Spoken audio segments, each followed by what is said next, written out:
ونستغفره ونتوب إليه ونشهد أن لا إله إلا الله وحده لا شريك له ونشهد أن سيدنا وسندنا وحبيبنا وطبيبنا وطبيب أرواحنا محمدا عبد الله ورسوله أرسله بالحق بشيرا ونذيرا وداعيا إلى الله بإذنه وسراجا وقمرا منيرا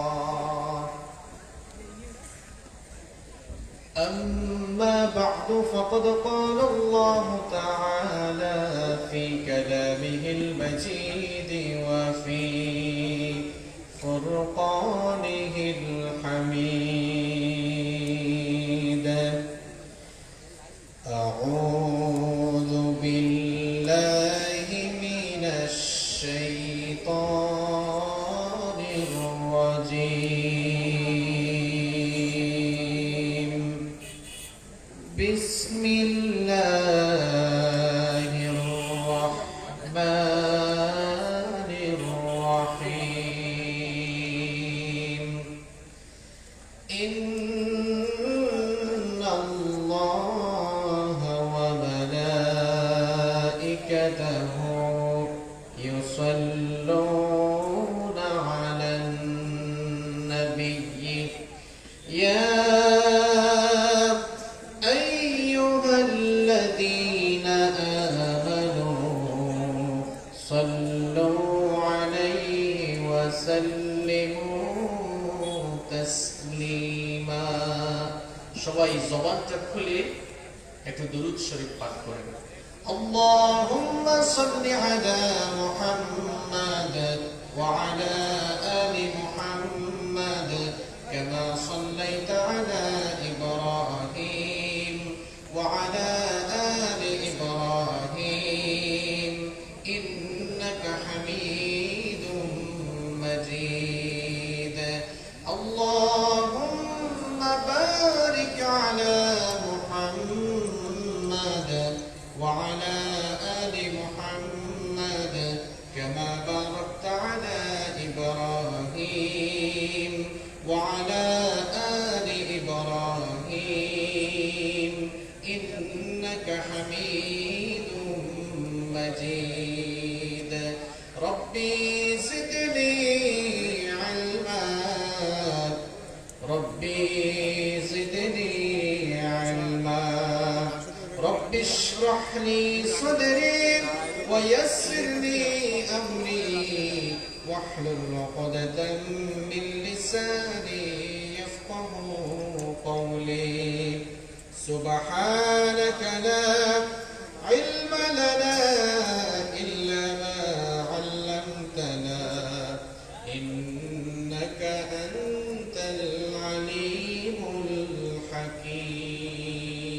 الحكيم صدق الله العظيم যে ফুল যুগ যুগান্তরে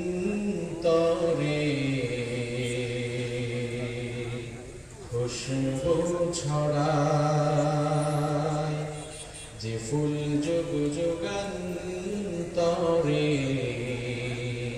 খুশবু ছড়ায় এঁকেছি সে ফুল মোরা এঁকেছি সে ফুল মোরা মনের কাবায় যে ফুল যুগ যুগান্তরে খুশবু ছড়ায় যে ফুল যুগ যুগান্তরে খুশবু ছড়ায় হাবিবে খুদা তিনি নবী কমলিওয়ালা তারি ছোঁয়াতে আজো দুনিয়া উজালা হাবিবে খুদা তিনি নবী কমলিওয়ালা তারি ছোঁয়াতে আজো দুনিয়া উজালা তারি বিরহে দো চোখ অশ্রু ঝরায় যে ফুল যুগ যুগান্তরে খুশবু ছড়ায় যে ফুল যুগ যুগান্তরে খুশবু ছড়ায়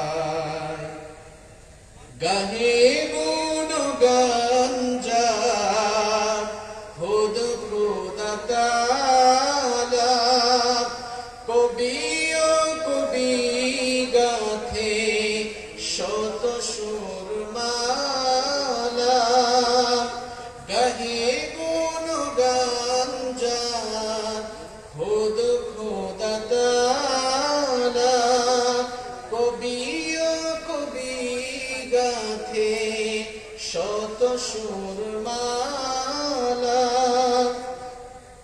ঝরে সুধাও বিরত কভু না ফুরায় যে ফুল যুগ যুগান্তরে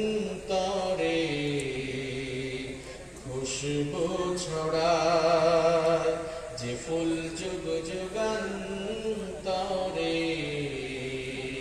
খুশবু ছড়ায় এঁকেছি সে ফুল মোরা এঁকেছি সে ফুল মোরা মনেরই কাবায় যে ফুল মানে কোন ফুল মুহাম্মদ সাল্লাল্লাহু যে ফুল যুগ যুগান্তরে আমার নবী চলে গিয়েছেন কিন্তু তার আদর্শের খুশবু আজও যুগ যুগান্তর ধরে পৃথিবীতে ছড়িয়ে যাচ্ছে ঠিক কিনা এজন্যই কবি লিখেছেন যে ফুল যুগ যুগান্তরে খুশবু ছড়ায় এঁকেছি সে ফুল মোরা এঁকেছি সে ফুল মোরা মনেরই কাবায় যে ফুল বলেন যে ফুল যুগ যুগান্তরে খুশবু ছড়ায় যে ফুল যুগ যুগান্তরে খুশবু ছড়ায় বাংলাদেশের অত্যন্ত সুপরিচিত ঐতিহ্যবাহী খুলনা বিভাগের সাতক্ষীরা জেলার সদর উপজেলার অন্তর্গত থানাগাটা আমিনিয়া মাদ্রাসা ময়দানে আয়োজিত বসিরহাটের খ্যাতনামা পীরে কামেল হাফিজুল হাদিস প্রখ্যাত মুহাদ্দিস মুফাসসির কোরআন ফকিহ শাহ সুফি আল-হাজ হযরত আল্লামা রুহুল আমিন রাহিমাহুল্লাহ এর মৃত্যুবার্ষিকী উপলক্ষে এবং অত্র এলাকাবাসীর উদ্যোগে আয়োজিত 3 দিন ব্যাপী ঐতিহাসিক ওয়াজ মাহফিলের আজকের প্রথম দিনের মুহতারাম স্বনামধন্য সুযোগ্য সভাপতি মাহফিলে উপস্থিত আমার শ্রদ্ধাভাজন উলামায়ে কিরাম মঞ্চে উপস্থিত অত্র এলাকার সম্মানিত এবং বিশিষ্ট ব্যক্তিবর্গ উপস্থিত বিভিন্ন রাজনৈতিক দলের সম্মানিত নেতৃবৃন্দ সামাজিক নেতৃবৃন্দ আমার আগে কোরআন এবং সুন্নাহ থেকে অত্যন্ত প্রাঞ্জল ভাষায় আলোচনা করেছেন আমার অত্যন্ত প্রিয় মানুষ বিশিষ্ট আলেমে দ্বীন আপনাদের এই খুলনা বিভাগের কৃতি সন্তান আপনাদের অনেকের পছন্দের মানুষ হযরত মাওলানা রাবিউল ইসলাম আতাআল্লাহু উমরাহু ওয়া বারাকাল্লাহু ফি হায়াতিহি। আমরা সবাই বলি আমিন। আমিনের আওয়াজ এত ছোট হলো, হয়তো অনেকে মনে মনে ভেবেছেন হুজুর আরেকজনের জন্য দোয়া করেছেন, এখানে আমরা আমিন বললে আমাদের তো কোনো লাভ নেই। হয়তো অনেকে এমন ধারণা করেছেন দুজন ঠিকও বলছে। এই ঠিক বেঠিক এগুলো এখন মাহফিলে ফ্যাশন হয়ে গিয়েছে। যেটা বলতে চাচ্ছিলাম, আপনাদের হয়তো অনেকে এই ধারণা যে হুজুর কান্নাকার জন্য দোয়া করেছেন, আমিন আমরা যদি বলি আমাদের তো লাভ নাই, যার জন্য দোয়া করছে সব তারই লাভ। না, আমার ইসলাম উদার। যদিও আমরা অনেকে সংকীর্ণ না, কিন্তু আমার ইসলাম এতটা সংকীর্ণ নয়, ইসলাম উদার। আমার প্রিয় নবী আল্লাহর হাবিব মুহাম্মদুর রাসূলুল্লাহ সাল্লাল্লাহু আলাইহি ওয়াসাল্লাম চমৎকার কথাই না বলেছেন। তিনি বলেছেন, যখন কোনো মুসলমান তার আরেকজন মুসলমান ভাইয়ের জন্য দোয়া করে, ফেরেশতা আল্লাহর কাছে আরজি জানায়, রব তোমার এই বান্দা তার আরেক ভাইয়ের জন্য যে দোয়াটা করেছে, যার জন্য দোয়া করেছে, তার জন্য কবুল করার আগে যে দোয়াটা করেছে আপনি তার জন্য আগে এটা কবুল করেন। তাহলে আমি আরবিতে বলেছি আতাআল্লাহু উমরাহু ওয়া বারাকাল্লাহু ফি হায়াতিহি, অর্থাৎ বলেছি আল্লাহ তোমার এই বান্দা অর্থাৎ রবিউল ভাইয়ের নেক হায়াত বাড়িয়ে দাও, হায়াতের মধ্যে বরকত দাও। তাহলে নবীজির হাদিস অনুযায়ী আমিন বলেন, আমরা সবাই তার জন্য দোয়া করলে এই দোয়াটা আগে কবুল হবে কার জন্য? তাহলে আমিন আসতে বললেন কেন? বুঝে শুনে কেউ কি লস করতে চায়? তাহলে আরো আসতে বলেন তো আমিন। দেখছেন সবাই স্বার্থের উপর বলা সবাই। যাই হোক, আল্লাহ কবুল করেন। মাহফিলের সম্মানিত পরিচালক, তত্ত্বাবধায়ক, আমার শ্রদ্ধা ভাজন বড় ভাই, তিনি বলেছেন কিছুক্ষণ আগে যে অনেক মাহফিল একসাথে একই পোস্টারে নাম থাকে, কিন্তু আমাদের কখনো দেখা হয়নি। আজ প্রথম দেখা হয়েছে। ভাইয়ের আন্তরিকতা, ভালোবাসায় আমি সত্যি অনেক মুগ্ধ হয়েছি। আর সবচেয়ে বড় কথা হলো, কাউকে পাশে বসিয়ে রেখে সামনাসামনি তার প্রশংসা করা ঠিক নয়। তবে এতটুকু বলবো, তিনি আপনাদের এলাকার সোনারপুরা সন্তান। আমার গ্রামের বাড়ি সিলেটে, আমি চিটাগাংয়ে থাকি। চট্টগ্রাম এবং সিলেটে ওনার অনেক সুনাম, সুখ্যাতি, পরিচিতি রয়েছে। সুতরাং আপনাদের এলাকার সোনারপুরা সন্তান, এবং এটা তো ওনার শ্বশুর বাড়ি, তাই না? সুতরাং ওনার শ্বশুর বাড়ির মানুষরাও আমি বলবো অনেক সৌভাগ্যবান। আপনাদের এই সোনারপুরা সন্তান গোটা দেশে বিদেশে আজ পরিচিত। আমরা দোয়া করছি আল্লাহ তাআলা যেন তার অন্তরকে কোরআনের নূর দিয়ে আরো মুনাওয়ার করে দেন। এমনি তো নামটাই মুনাওয়ার, যদিও আমরা বলি মনোয়ার হোসেন মুনাওয়ার, আমরা দোয়া করছি আল্লাহ যেন আসলেই মুনাওয়ার করে দেন। সুন্দর মানুষ, সুন্দর ভাষায় কথা বলেন, দরদ নিয়ে কথা বলেন। এইরকম যেন প্রত্যেক দাঈ ইলাল্লাহ মুখের ভাষাটা একটু নরম সরম হয়। আল্লাহ কবুল করেন। মাহফিলে অনেক বড় বড় আলেম স্টেজে বসে আছেন, যাদের ছাত্র হতে পারলে অনেক সৌভাগ্যবান হতাম আমি।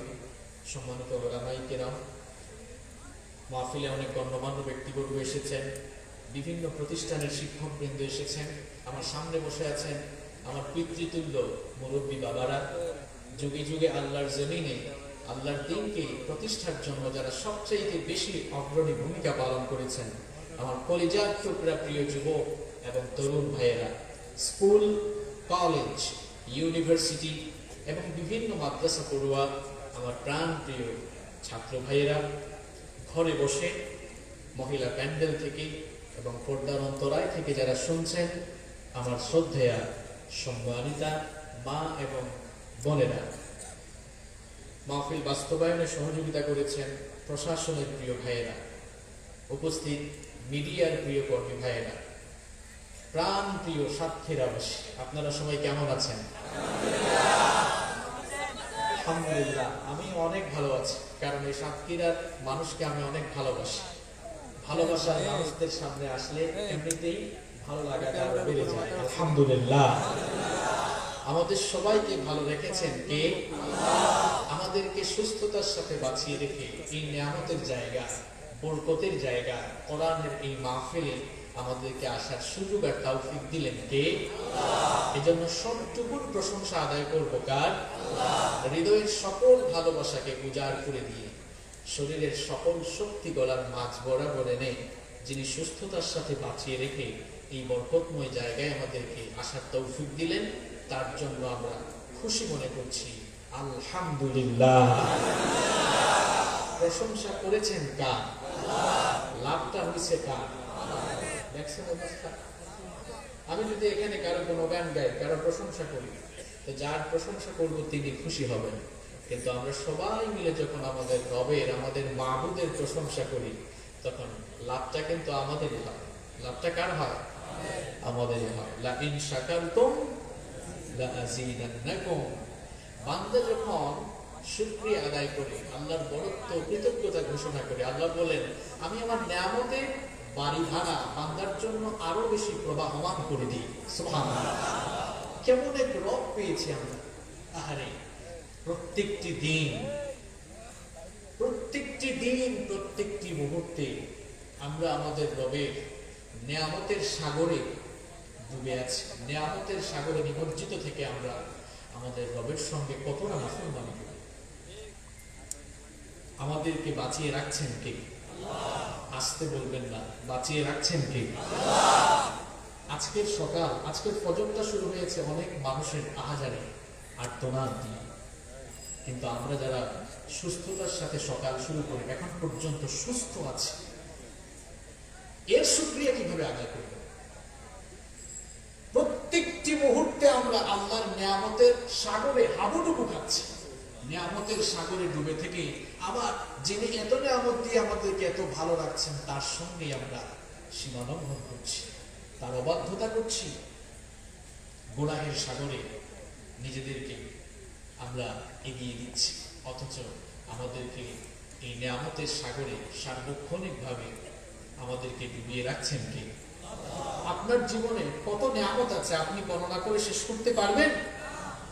ওয়া ইন তাউদ্দু নি'মাতাল্লাহি লা তুহসুহা। বান্দা, তোমাকে কত নিয়ামত দিয়েছে, তুমি যদি গণনা করো, তোমার এই গণনা স্টার্ট হলে তুমি গুনতে গুনতে কিয়ামত হয়ে যাবে।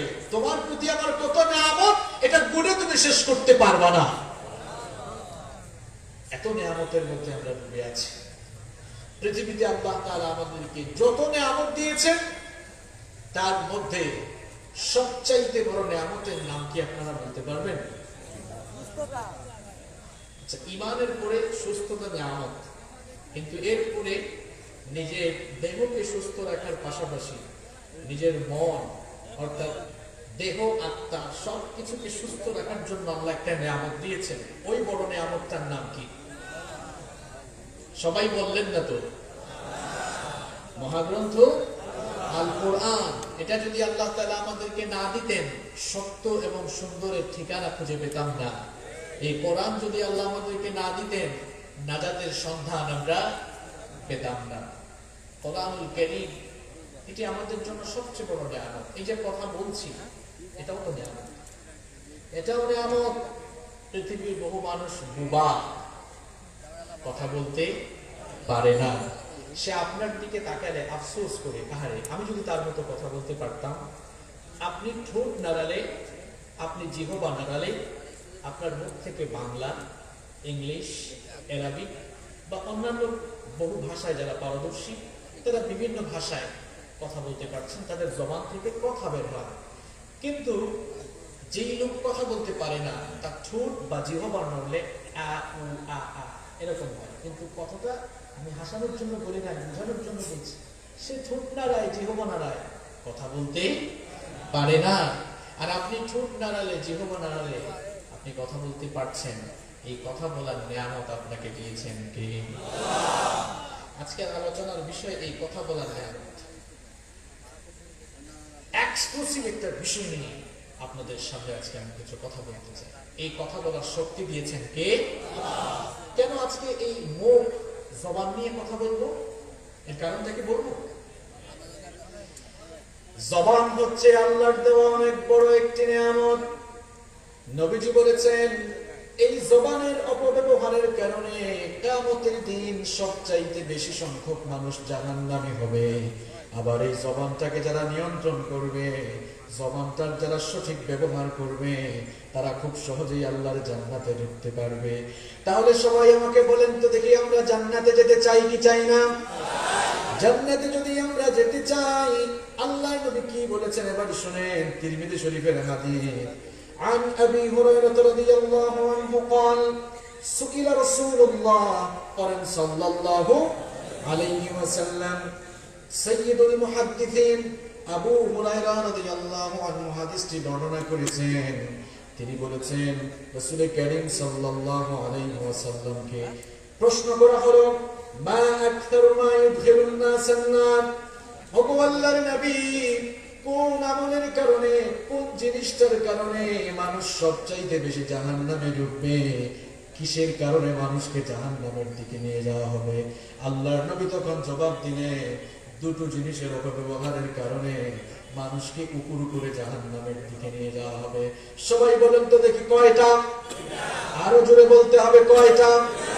এই দুটো জিনিসের অপব্যবহার করলে নবীজি বলেছেন জাহান্নামে যেতে হবে।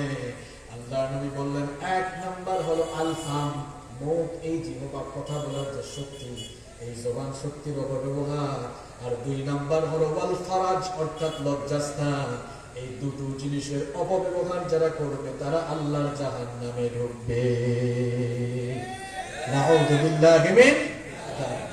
পৃথিবীতে যত অন্যায়, পাপাচার, গুনাহ আর পৃথিবীতে যত ফিতনা ফাসাদ তৈরি হয়, এই ফিতনা ফাসাদ তৈরির সবচাইতে বড় ইন্ডাস্ট্রি, সবচেয়ে বড় কারখানা হলো এই মুখ।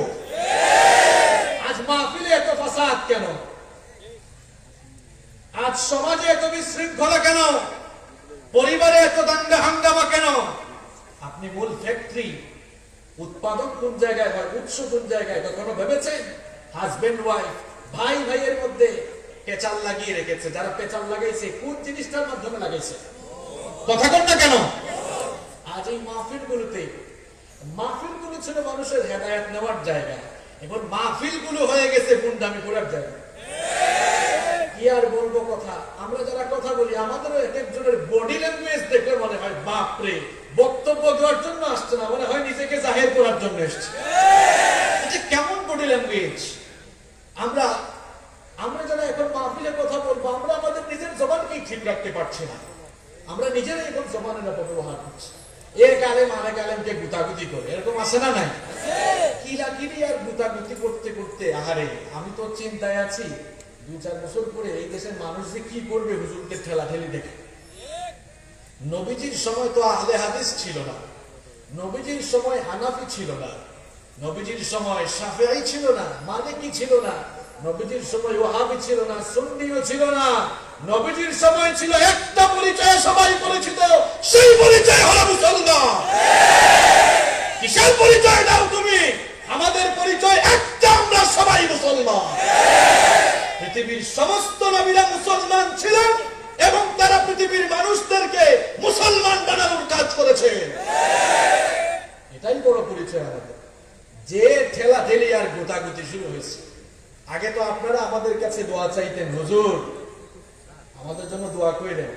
এখন পরিস্থিতি কিন্তু ভয়াবহ। এখন আমি তো নিজেই অনেক জায়গায় বলি যে ভাই সব আমাদের জন্য দোয়া করেন, আমরা যেন একটু ঠিকঠাক থাকতে পারি। কারণ আমাদের মধ্যে যে বিভেদ আর যে ঠেলাঠেলি, আলেমে আলেমে বিভেদ, এখন জালেমে জালেমে দোস্তি, আলেমে আলেমে বিভেদ, এখন জালেমে জালেমে দোস্তি, পথের ঠিকানা জানা নেই কারো, কে কোথায় পাবে স্বস্তি, কে কোথায় পাবে স্বস্তি। সালাতে দুহাত কোথায় বাঁধবে নবীর উপরে বুকে, আমিন বলবে চুপি সরে নাকি সজোরে আওয়াজ ফুঁকে। ছোট আর ছোট বিষয় নিয়েও চলছে ভীষণ দ্বন্দ্ব, সব দল ভাবে আমরাই ভালো, অন্যরা কালো মন্দ। ফরজ নিয়ে তো মারামারি নেই, নফলে সফল যুগ, টুপির আকার আকৃতি নিয়ে গবেষণা হয় খুব। কি আজীব অবস্থা! এটা নাকি ওই হুজুরের টুপি, এটা নাকি ওই সিলসিলার টুপি, ওইটা নাকি আরেক সিলসিলার টুপি, এটা নাকি কওমি টুপি, এটা নাকি আলিয়া টুপি। ফরজ নিয়ে তো মারামারি নেই, নফলে সফল রূপ, টুপির আকার আকৃতি নিয়ে গবেষণা হয় খুব। এই সুযোগে আমরা দেখো হাকিয়ে বেড়ায় হস্তি, জালেমে জালেমে দোস্তি, আলেমে আলেমে বিভেদ, এখন জালিমে জালিমে দোস্তি। পথের ঠিকানা জানা নেই কারো, কে কোথায় পাবে স্বস্তি, কে কোথায় পাবে স্বস্তি। খেতির নেশায় আলেমের মন ব্যস্ত, ভীষণ ব্যস্ত, নিজের ইজম আর নিজের খেতির জন্য এখন সবাই ব্যস্ত হয়ে পড়ছে। এজন্য কবি খুব সুন্দর লিখেছে, খেতির নেশায় আলেমের মন ব্যস্ত, ভীষণ ব্যস্ত, এই সমাজের সব কাজ তাই জালেমের হাতে ন্যস্ত। নিজের হিসাব করে না আলেম অন্যের কথা ভাবে, বিরোধকারীরা জান্নাতে নাকি জাহান্নামেই যাবে। কাফের ফাসিক লক্ষ ফতোয়া পকেটেই আছে জমা, আল্লাহর কাছে ছাড় আছে তবু তার কাছে নেই ক্ষমা। ফেরার চেরাগে চিনতে পারেনি এখনো আপন পথ, জালেমের হাতে চলে গেছে তাই নিজের সাজানো ঘর। ফেরার চেরাগে চিনতে পারেনি এখনো আপন পথ, জালেমের হাতে চলে গেছে তাই নিজের সাজানো ঘর। সালতানাতের মিনার হারিয়ে আশ্রয় তার বস্তি, জালেমে জালেমে দোস্তি, আলেমে আলেমে বিভেদ, এখন জালিমে জালিমে দোস্তি। পথের ঠিকানা জানা নেই কারো, কে কোথায় পাবে স্বস্তি, কে কোথায় পাবে স্বস্তি। ঠিক কিনা? জবান এটা খুব গুরুত্বপূর্ণ বিষয়। আল্লাহর নবী বলেছেন এই দুটো জিনিসের অপব্যবহারের কারণে মানুষ জাহান্নামে ঢুকবে। কোন দুইটা জিনিস? এক নাম্বার কি বললাম? মুখ। আর দুই নাম্বার কি বলেছি? লজ্জাস্থান। আচ্ছা বলেন তো আমাকে, এই পৃথিবীতে যত পাপ বেশি হয়, একেবারে 95% পাপই তো 95 এর চেয়েও বেশি আমি হিসাব করি এই দুই জিনিসের মাধ্যমেই হয়। যেমন মিথ্যা, মিথ্যা বলার ফ্যাক্টরি উপাদান কোনটা? কথা বলেন না কেন? গীবত করা, চুগলখুরি করা, মানুষকে কটু কথা বলার, কারো বদনাম করার, অপবাদ দেওয়ার, সব তো মুখ দিয়েই হচ্ছে। দেখছেন পাপের উপাদান কোনটা? এই জন্য নবীজি বলেছেন, মুআদ বিন জাবাল রাদিয়াল্লাহু আনহু, নবীজির প্রিয় একজন সাহাবী, মুআদ বিন জাবাল রাদিয়াল্লাহু আনহু একদিন নবীজিকে বললেন, ওগো আল্লাহর নবী, এমন কিছু আমল আমাকে শিখান যা করলে খুব সহজে জান্নাতে যেতে পারবো আর জাহান্নাম থেকে বাঁচতে পারবো। আল্লাহর নবী তাকে ইসলামের 5টি আরকানের কথা বললেন। বলার পরে বললেন, মুআদ শোনো, আমার আরো কিছু বলার আছে। এরপরে নবীজি মুআদ বিন জাবাল রাদিয়াল্লাহু আনহু এই জিহ্বাটা ধরলেন, জিহ্বাটা টান ধরে বললেন, এটাকে কন্ট্রোল করো, জিহ্বাকে নিয়ন্ত্রণ করো।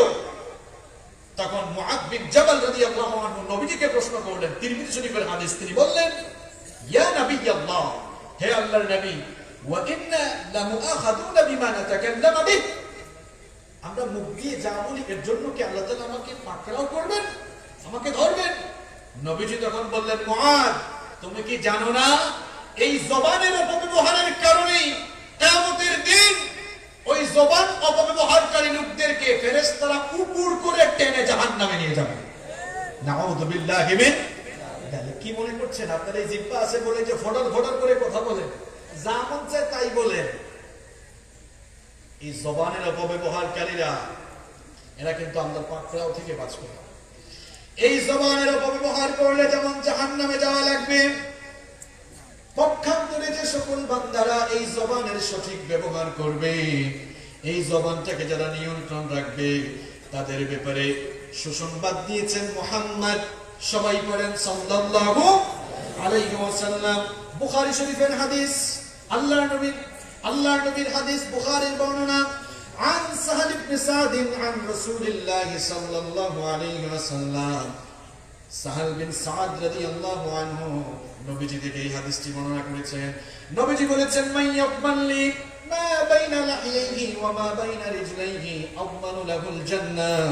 আল্লাহর নবী বলেছেন, যে বান্দা যে লোক দুটো জিনিসের হেফাজত করবে, এক নাম্বার হলো তার দুপুরুর মধ্যবর্তী জায়গা অর্থাৎ লজ্জাস্থান, দুই নাম্বার হলো তার দু চোয়ালের মধ্যবর্তী স্থান অর্থাৎ জিহবা। এই মুখ জিহবা আর লজ্জাস্থানের যারা জিম্মাদারি গ্রহণ করবে, যারা এগুলোর হেফাজত করবে, আল্লাহর নবী বলেছেন আম্মানুল জান্নাহ, ওই মানুষগুলোর জন্য আমি নবী নিজেই জান্নাতের জিম্মাদার হয়ে যাব। কত বড় সুসংবাদ! আপনি আপনার জিহ্বাটাকে কন্ট্রোল করে আপনার জন্য জান্নাতের জিম্মাদারির দায়িত্ব যিনি নিয়েছেন, কোন ফেরেশতা নয়, বড় কোন ইমাম নয়, কোন ওলিয়া নয়, স্বয়ং আমার নবী মুহাম্মদ সাল্লাল্লাহু। নবীর সাফায়াত চান না কে কে? হাত তুলেন তো। নবীর সাফায়াত চান কে কে? এবার তো হাত তুলে আল্লাহকে দেখা।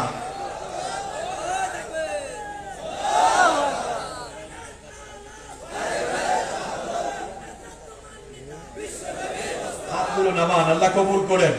আচ্ছা, তাহলে নবীজির সাফায়াত পেতে হলে নবীজি নিজে বলছেন আম্মানুল জান্নাহ, আমি জান্নাতের জিম্মাদার হব। এজন্য আমাদের মুখ আর লজ্জাস্থানের হেফাজত করতে হবে। আমরা পারবো তো ইনশাআল্লাহ? এবার প্রশ্ন হচ্ছে, মানুষ এই জবানের অপব্যবহার কিভাবে করছে? কষ্ট হচ্ছে আপনাদের? দেখেন তো, প্রত্যেকদিন আমরা জবানের অপব্যবহার কেমনে করছি আমি বাস্তবে আপনাদেরকে দেখাই। এক নাম্বার, এই জবান দিয়ে প্রত্যেক দিন আমরা মিথ্যা বলছি। ব্যক্তি পর্যায় থেকে রাষ্ট্রীয় পর্যায় পর্যন্ত এখন মিথ্যার রিহার্সেল, মিথ্যার ট্রেনিং চলছে। প্রত্যেকটি জায়গায় মানুষ মিথ্যা বলছে, অথচ এই মিথ্যা মানুষকে পাপাচারের দিকে ধাবিত করবে। আর যে মিথ্যা বলবে সে জবানের হক নষ্ট করবে, কারণ এই জবানের হক হচ্ছে এই জবান দিয়ে মিথ্যা বলা যাবে, মিথ্যা বলা যাবে না। আর মিথ্যা যারা বলবে সে আর ইমানদার থাকে না, সে মুনাফিক হয়ে যায়। কি হয়ে যায়? কথা বলেন না কেন? কি হয়ে যায়? এটা এম হাসিবুর রহমানের কথা, এটা মোল্লার কথা না আল্লাহর কথা? রব্বুল আলামিন কোরআনুল কারীমের 63 নম্বর সূরা সূরাতুল মুনাফিকুনের প্রথম আয়াতে বললেন, ইযা জাআকাল মুনাফিকুনা ক্বালু নাশহাদু ইন্নাকা লারাসূলুল্লাহ ওয়াল্লাহু ইয়া'লামু ইন্নাকা লারাসূলুহু ওয়াল্লাহু ইয়াশহাদু ইন্নাল মুনাফিকিনা লাকাযিবুন।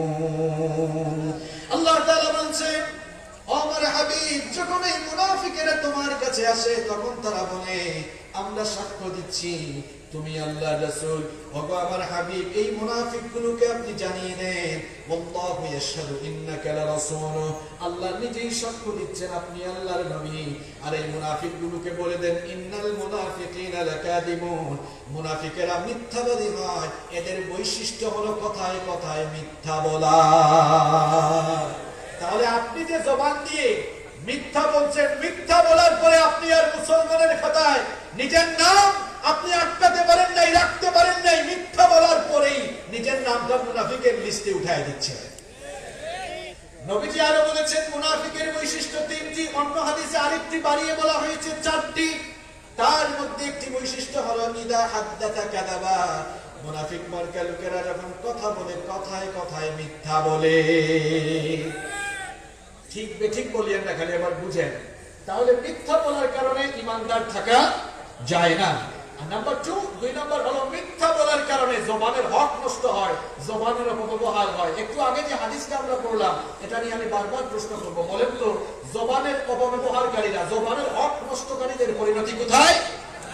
তাহলে মিথ্যা বললে ক্ষতি কয়টা? আজীব অবস্থা, কথা বলেন না কেন? মিথ্যা বললে ক্ষতি কয়টা? মিথ্যা বললে লস কয়টা? 2টা। 1 নম্বর লস, ইমানদার থাকে না, মুনাফিক হয়।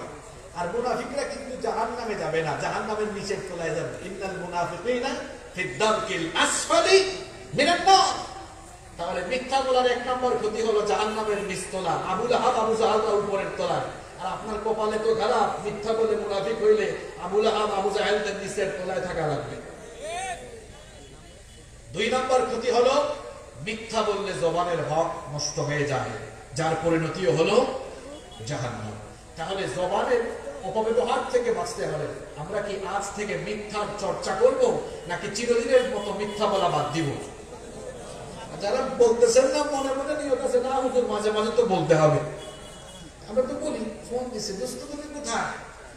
আসে বাড়িতে, কয় আমি তো কলরও আসছি। ফোনে এখন বেশি বেশি মিথ্যা বলা হচ্ছে। কি আর বলবো, এখন কমিটির লোকরাও মিথ্যা বলে। ভাই আপনাদের মাহফিল কোন জায়গায়? হাইওয়ে থেকে বেশি দূরে? কয় হুজুর একদম কাছে, 1 মিনিট লাগবে, যাওয়ার পর দেখা যায় 1 ঘন্টায় পথ ফুরায় না। আবার আপনারা ভুল বুঝিয়েন না, আপনাদের এটা কিন্তু সলিড জায়গা, আমি এটা চিনি, আপনাদের কথা বলতেছি না। আমি বলতেছি যে কিভাবে দেখেন মাহফিলে ওদের মিথ্যার চর্চা হচ্ছে, বক্তাও মিথ্যা বলছে। হুজুর আপনি কোথায়? হুজুর আছে আরেক মাহফিলে, কয় আমি গাড়িতে। কি আছে? আছে। এই যে মিথ্যার চর্চা, মিথ্যার প্র্যাকটিস সব জায়গায় হচ্ছে। এমনকি বাপ ছেলেকে মিথ্যা শিখাচ্ছে। কেমনে শিখাচ্ছে ঘটনা একটা মনে পড়ে গিয়েছে, বলবো? বাবা ছেলেকে পড়াচ্ছে, বাবার খাতায় লিখো তোমার হাতের লেখা খুব খারাপ, লিখো সত্য মানুষকে মুক্তি দেয়, মিথ্যা মানুষকে ধ্বংস করবে। খুব সুন্দর কথা না? বাবারে তোমার হাতের লেখা খারাপ, লিখো লিখো। বাবা লিখে নিয়েছে, তারপরে নিজে হাত ধরছে, এবার আমার মতো দেখে লিখো। কিছুক্ষণ পরে হঠাৎ কে জানি দরজায় কলিং বেল দিল।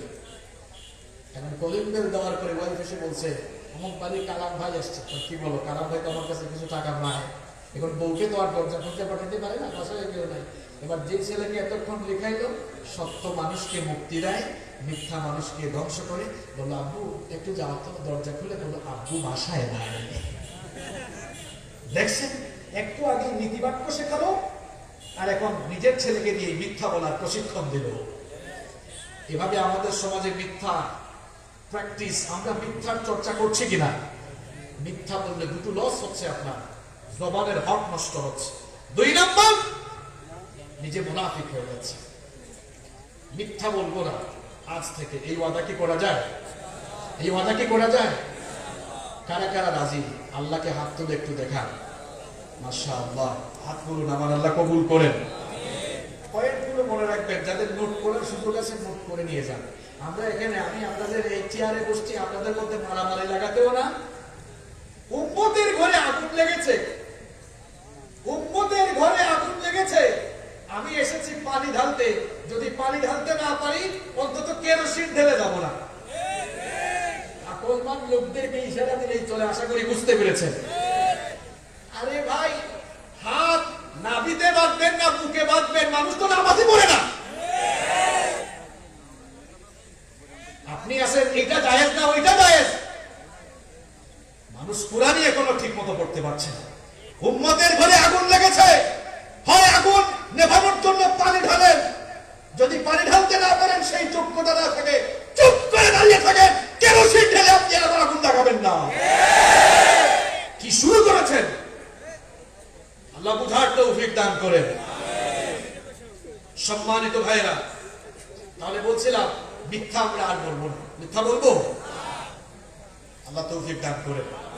এই জবানের অপব্যবহার কিভাবে আমরা করছি? মিথ্যা বলছি আমরা, অথচ মিথ্যাবাদী। মিথ্যাবাদী দেখেন এরা কত খারাপ। আমি যদি আপনাদেরকে প্রশ্ন করি, বলেন তো কার মুখে দুর্গন্ধ সবচাইতে বেশি?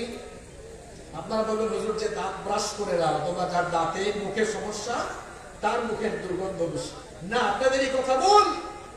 তিরমিজি হাদিসে আল্লাহর নবী বলেছেন মিথ্যাবাদীর মুখের দুর্গন্ধ এত মারাত্মক, মিথ্যাবাদী যখন মিথ্যা কথা বলে তার এই মিথ্যা কথার দুর্গন্ধ এত মারাত্মক। ইদা কাযাবাল আবদ, যখন কেউ মিথ্যা বলে, তাবাআদা আনহুল মালাক মিলান মিন নাকদিন মা জাআ বিহ, আল্লাহর নবী বলেছেন তার মিথ্যা কথার দুর্গন্ধে রহমতের ফেরেশতা 1 মাইল, কোন কোন বর্ণনা এসেছে রহমতের ফেরেশতা মিথ্যা কথার দুর্গন্ধে দৃষ্টিসীমার বাহিরে চলে যায়। নাউযুবিল্লাহি মিন। তাহলে মিথ্যা কথা বলার দুর্গন্ধ এত বেশি যে মিথ্যা বলার দুর্গন্ধে রহমতের ফেরেশতা পর্যন্ত তার কাছ থেকে চলে যায়। তাহলে যার সাথে রহমতের ফেরেশতা থাকে না, তার সাথে সাথী হয় কে? এটাও বলতে পারলেন না, সাথী হয় কে? তাহলে মিথ্যা যারা বলবে তারা কি নবীজির সাথী না শয়তানের সাথী? আমরা শয়তানের সাথী হব নাকি নবীজির আশিক, নবীজির উম্মত হব? নবীজির আশিক, নবীজির উম্মত হতে হলে মিথ্যা বলা ছেড়ে দিতে হবে। আমরা পারবো তো ইনশাআল্লাহ।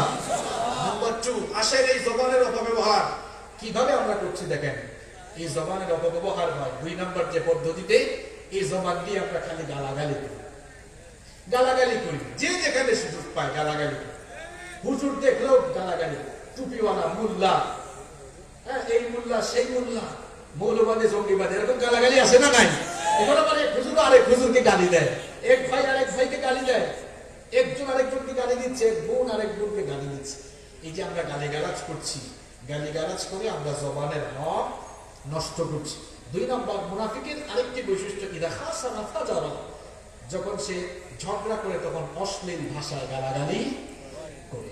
তাহলে গালিগালাজ করলে জবানের হক নষ্ট হয়। আর সবচেয়ে বড় কথা হলো, গালি দিলে সবচেয়ে নিজের লস। গালি দিলে কার লস? যে গালি দিবে তার লস। কথাটা আমার নয়, বলেছেন মুহাম্মদ, পরের সাল্লাল্লাহু আলাইহি ওয়াসাল্লাম। তিরমিজি শরীফের হাদিসে আল্লাহর নবী বলেছেন, আল মুস্তাব্বা লিমা ক্বালা ফাআলাল বাদি মিনহুমা মা লাম ইয়াতাদিল মাজলুম। যখন 2 ব্যক্তির মধ্যে গালিগালাজের চর্চা হয়, কেউ যখন গালি দেয়, গালিটা প্রথম যে ব্যক্তি দিবে তার উপরে ওই গালিটা গিয়ে পড়ে যায়। আপনি যাকে গালি দিয়েছেন, গালিটা তার উপর পড়ে না। ওই যে বলে না, উপর দিকে থুতু মারলে কার উপরে পড়ে? কি আপনারা আমার কথা বুঝেন না? উপর দিকে থুতু মারলে কার উপরে পড়ে? পানিতে কুড়াল মারলে কোথায় পড়ে? এত সুন্দর যুক্তি দিলাম, তাও বুঝলেন না। থুতু মেরে দেখবেন নিজের উপর পড়বে। আপনি ভাবতেছেন গালি দিচ্ছি, আপনারা তো অনেক সময় বাপ করে বাপ রাগ উঠলে যা তা বলেন, মনে করে আবার বলেও ভাই যা গালি দিচ্ছি তাই শান্তি লাগতেছে মনে হয়। গালিটা যে দিলে নবীজির কথা অনুযায়ী গালিটা তার উপর পড়লো না সব আপনার উপরে পড়লো? সব আপনার নিজের উপরে পড়ে গেল। আর সবচেয়ে বড় কথা হলো, নবীজি বলেছেন, সিবাবুল মুসলিমি ফুসুকুন ওয়া কিতালুহু কুফরুন। কোন মুসলমানকে গালি দেওয়া ফাসিকি আর হত্যা করা কুফর। ইসলাম কি চমৎকার ধর্ম! জঙ্গিবাদ, সন্ত্রাসবাদের সাথে ইসলামের কোনো সম্পর্ক নাই। যারা জঙ্গিবাদ আর সন্ত্রাসবাদের সঙ্গে জড়িত হয়ে মানুষকে বোমা মেরে ফেলছে, এদের সাথে, এদের আদর্শের সাথে ইসলামের কোনো সম্পর্ক। আমার ইসলাম এত সুন্দর। আল্লাহ বলেছেন, যে অন্যায় ভাবে একজন মানুষকে হত্যা করলো, ফাকান্নামা কাতালান নাসা জামিআ, সেজন্য সমগ্র মানবতাকে হত্যা করলো। আর যে একজন মানুষের জীবন বাঁচালো, ফাকান্নামা আহইয়ান নাসা জামিআ, সেজন্য গোটা মানব জাতির জীবন বাঁচিয়ে দিল। সুবহানাল্লাহ।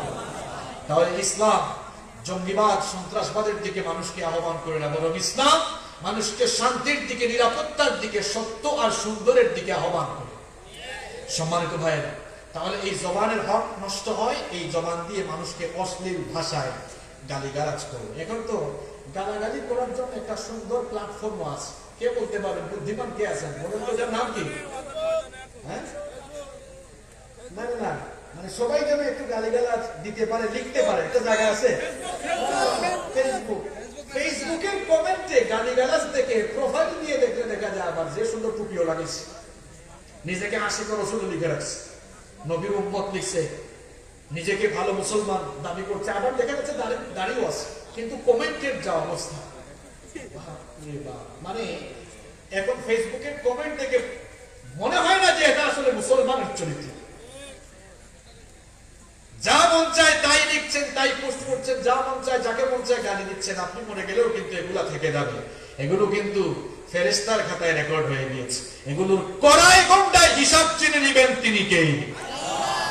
কি শুরু করছেন আপনি? যা মন চায় এই জবান দিয়ে তাই বলবেন, আর আল্লাহ আপনাকে ছেড়ে দিবেন। মা ইয়ালফিজু মিন কাওলিন ইল্লা লাদাইহি রাকীবুন আতীদ। জবান দিয়ে কি বলছেন আপনি ভাবছেন রেকর্ড হচ্ছে না, সব রেকর্ড করছেন কে? আল্লাহর কাছে সব সংরক্ষিত হচ্ছে, এগুলোর কড়াই গন্ডায় হিসেব হবে। তাহলে জবানের অপব্যবহার হয় 2 নাম্বার, কি দিলে? কথা বলেন, কি দিলে? এমনকি মৃত মানুষকেও গালি দিবেন না। নবীজি বলেছেন, লা তাসুবুল আমওয়াত, বুখারীর বর্ণনা। মৃত মানুষকে গালি দিও না, কারণ সে তো মারা গিয়েছে, চলে গিয়েছে, তার ফয়সালা এখন কার কাছে হবে? আপনি গালি দিয়ে নিজেকে গুনাহগার করছেন কেন? আল্লাহ তাআলা, তুমি আমাদেরকে হেদায়েত দিয়ে আমাদের অন্তরটাকে আলোকিত করে দাও। আর আস্তে বলেন আমিন। এই জবানের অপব্যবহার হয় নাম্বার 3 নাম্বার যে কারণে, সেটি হচ্ছে আল গীবাহ, গীবত করবে। বলেন তো, গীবত করে মানুষ কি দিয়ে? মুখ দিয়ে জিহ্বা দিয়ে তো বলে বলে গীবত করে। এখন প্রশ্ন হচ্ছে হোয়াটস দ্য মিনিং বা হোয়াটস দ্য ডেফিনেশন অফ গীবা? এই গীবতের ডেফিনেশন কি এটা আমি বলবো না, গীবতের পরিচয় আমি দিব না, কিংবা কোন আলেম বলেছে সেটাও বলবো না। গীবতের সংজ্ঞা দিব সরাসরি মুহাম্মাদুর রাসূলুল্লাহ সাল্লাল্লাহু আলাইহি ওয়াসাল্লামের ভাষায়। দেখেন নবীজি গীবতের ব্যাপারে কি বলছেন। নবীজি একদিন সাহাবীদেরকে বললেন, আতাদরুনা মাল গীবা, তোমরা কি জানো নাকি গীবত কি? গীবতের পরিচয় বলতে পারো নাকি? সাহাবায়ে কেরাম অনেক কিছু জানলেও বিনয় প্রকাশ করে বলতেন, আল্লাহু ওয়া রাসূলুহু আলাম, এ ব্যাপারে আল্লাহ এবং তার রাসূল সব চাইতে ভালো জানেন। তারা এই কথা বলার পর নবীজি বললেন, আমার সাহাবীরা শোনো, গীবতের পরিচয় আমি তোমাদেরকে দিচ্ছি। যিকরুকা আখাকা বিমা ইয়াকরাহু, গীবত হলো তুমি তোমার ভাইয়ের সম্পর্কে এমন কথা বলে বেড়াবে যেই কথা জানলে বা শুনলে তোমার ভাইয়ের মন খারাপ হবে, যেই কথা শুনলে তোমার ভাই কষ্ট পাবে, এমন কথা মানুষের কাছে বলে বেড়ানোর নাম হলো গীবত। এক সাহাবী বলে উঠলেন, ওগো আল্লাহর নবী, ইন কানা ফি আখি মা আকুলু, আমি যা বলি সব যদি আমার ভাইয়ের চরিত্রে থাকে, আমি যা মানুষকে জানালাম, যা মানুষকে বললাম, সব যদি তার চরিত্রের মধ্যে থাকে, তাহলে সেটাও কি গীবত হবে নাকি? নবীজি তখন বললেন, ইন কানা ফিহি মা তাকুলু ফাকাদ ইফতারতাহু, যদি তুমি যা বলো তা তোমার ভাইয়ের চরিত্রের ভেতরে থাকে, তাহলে তুমি তার গীবত করলে। ওয়া ইল্লাম ইয়াকুন ফিহি ফাকাদ বাহাত্তাহু, আর তুমি যা বলেছো তা যদি তার চরিত্রে না থাকে, তাহলে তুমি তাকে অপবাদ দিলে। তাহলে আরেকজনের কথা বলে বেড়ান। আপনি বলতেছেন, ভাই কোন মানুষ খুব খারাপ, এটা করছে ওইটা করছে, চুরি করছে চুরিও করো, আপনি বলছেন এটা করছে ওইটা করছে। এখন যদি সত্যি বলে থাকে তাহলে সেটা গীবত হলো, আর যদি তার সম্পর্কে মানুষকে মিথ্যা বলে বেড়ান তাহলে অপবাদ হলো। এখন বলেন তো, গীবত আর অপবাদ দুইটাই ভালো কাজ নাকি গুনাহের কাজ? তাহলে ছিদ্রান্বেষণ আমার সমাজে, আমার দেশে ছিদ্রান্বেষণ বেশি না কম? ছিদ্রান্বেষণ মানে বুঝেন তো, সহজ বাংলায় বলি, কোন জায়গা ঠিকঠাক আছে, গিয়ে হঠাৎ করে একদম ছিদ্র করে দিছে। এখন আমরা ছিদ্রান্বেষণে অভ্যস্ত হয়ে গিয়েছি। আমরা খালি মানুষের দোষ ত্রুটি তালাশ করি, কে কি করলো ওইটা দেখি, নিজের হিসাব আমরা করি না।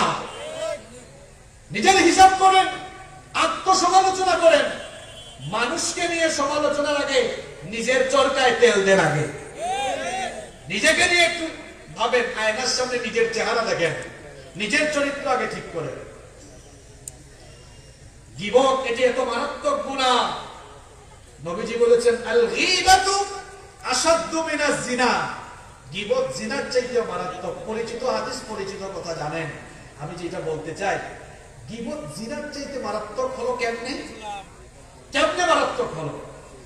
এক সাহাবী বললেন, নবীজিকে প্রশ্নই করে বসলেন যে, ইয়া রাসূলুল্লাহ, বলেন সাল্লাল্লাহু আলাইহি ওয়াসাল্লাম, লিমাযা, এটা কিভাবে হলো?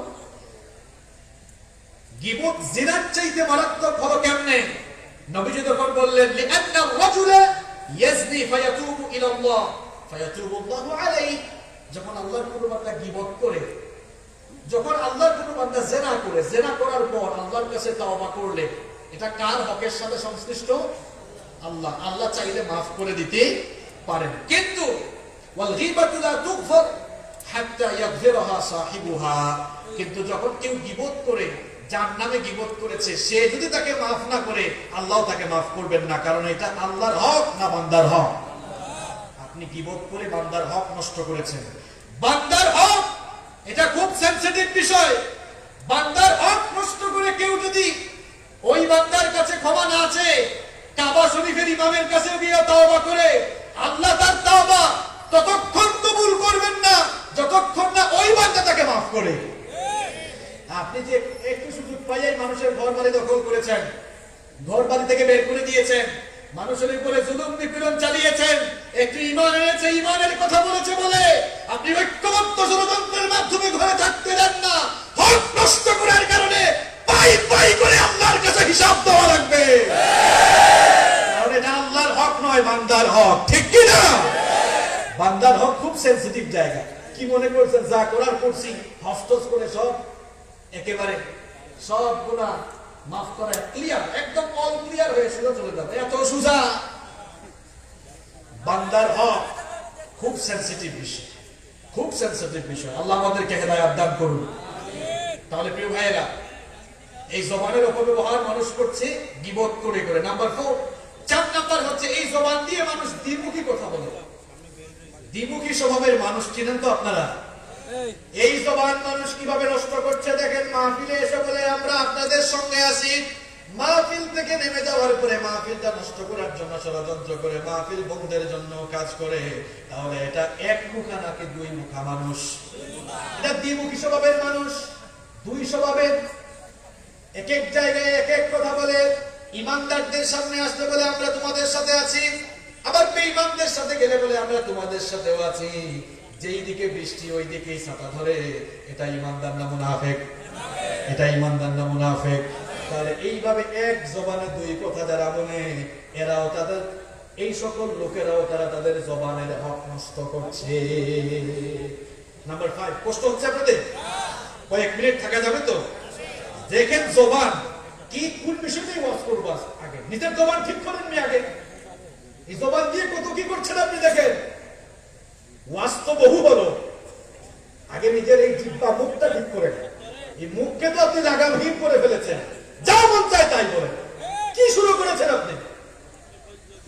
কি হচ্ছে এই জবান দিয়ে দেখেন। নাম্বার 5, এই জবান দিয়ে মানুষ চুগলখুরি করছে। আপনার কথা উনার কাছে লাগাইছে, উনার কথা আপনার কাছে লাগাইছে। বলেন তো, কাঠ সংগ্রহ করে এরপরে আগুন জ্বালালে আগুন ধরে না আগুন নিভে? বাংলা কথা বুঝেন না? কাঠ সংগ্রহ করে আগুন ধরাই দিলে আগুন জ্বলবে না আগুন নিভবে? এই জন্য কোরআনুল কারীমে একজন মহিলাকে নিন্দা করে কাঠ বহনকারিণী বলা হয়েছে। সেই মহিলার নাম কি, কে বলতে পারবেন? মাশাআল্লাহ, আবু লাহাবের স্ত্রী উম্মু জামিল বলা হয়েছে হাম্মালাতাল। এর অর্থ কি? আল্লাহ আবু লাহাবের স্ত্রীর পরিচয় দিচ্ছেন, সে হলো হাম্মালাতাল হাতাব, সে কাঠ বহনকারিণী। কারণ সে চুগলখোর ছিল, এই জন্য একটু রূপক ভাবে বলা হয়েছে লাতাল হাতাব। মুফাসসিরগণ এটার দুটো ব্যাখ্যা করেছেন, দুটো ব্যাখ্যা। কেউ কেউ বলেছেন যে সে কাঁটা সংগ্রহ করতো, রাতের বেলা কাঁটা সংগ্রহ করে এনে নবীজির ঘরের সামনে আনতো, এনে রেখে দিত, এজন্য তাকে বলা হয়েছে হাম্মালাতাল হাতাব। আর কোন কোন মুফাসসির এই হাম্মালাতাল হাতাবের ব্যাখ্যা করেছেন যে কাঠ সংগ্রহ করে আগুন জ্বালালে যেমন আগুন ধরে, এই মহিলা ঠিক তেমনি ভাবে একজনের কথা আরেকজনের কাছে লাগাইয়া মানুষে মানুষে সম্পর্কের আগুন ধরাই দিত, ফাটল ধরাই দিত। এই জন্য একটু রূপক ভাবে বলা হয়েছে হাম্মালাতাল। তাহলে এই চুগলখোর যারা, এদের ব্যাপারে নবীজি বলেছেন লা ইয়াদখুলুল জান্নাতা নাম্মা, চুগলখোর কখনো জান্নাতে ঢুকবে না। অবশ্য থানা ঘাটা সাক্ষীরাই কোনো চুগলখোর নাই। আমি বলি নাই, আপনারা বলছেন, আমার কোনো দোষ নাই। তাহলে আমরা নিজেকে চুগলখুরি যুক্ত করব না চুগলখুর মুক্ত হব? যারা বললেন না তারা কি করবেন? আমরা কি চুগলখুর মুক্ত না চুগলখুর যুক্ত হব? আল্লাহ আমাদেরকে কবুল করো। কষ্ট হচ্ছে না তো আপনাদের? কষ্ট হলে হবে কেমনে? লাইনে তুলছি মাত্র, এ করে না আসল কথাগুলো বলবো, সুযোগ দিবেন তো ইনশাআল্লাহ। দেখেন এই জবান কিভাবে নষ্ট হচ্ছে, এই জবানের অপব্যবহার কিভাবে হচ্ছে। নাম্বার 6 নাম্বার হচ্ছে এই জবান দিয়ে কটু কথা, কঠিন কঠিন কথা বলে মানুষের হৃদয় আমরা ভেঙে দিচ্ছি। এখন তো আমরা হুজুররাই এমন কঠিন কঠিন কথা বলি, আহারে যাকে মন চায় তাকে কাফের বানাই দেয়, ফাসিক বানাই। কি অবস্থা! কাফের আর ফাসিক বানায়, মুসলমান আর বানাইতে পারে না।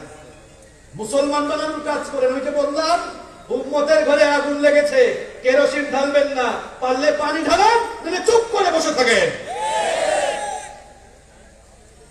কটু কথা বলা যাবে না। এই জিহ্বা দিয়ে কটু কথা বলে মানুষের মনে আঘাত দিয়েন না। কেন? দেহের ঘা শুকিয়ে যায় কিন্তু মনের ঘা জন্য মানুষের মনে কষ্ট দিয়েন না। নবীজি বলেছেন আল মুসলিমু মান সালিমাল মুসলিমুনা মিন লিসানিহি ওয়া ইয়াদিহি।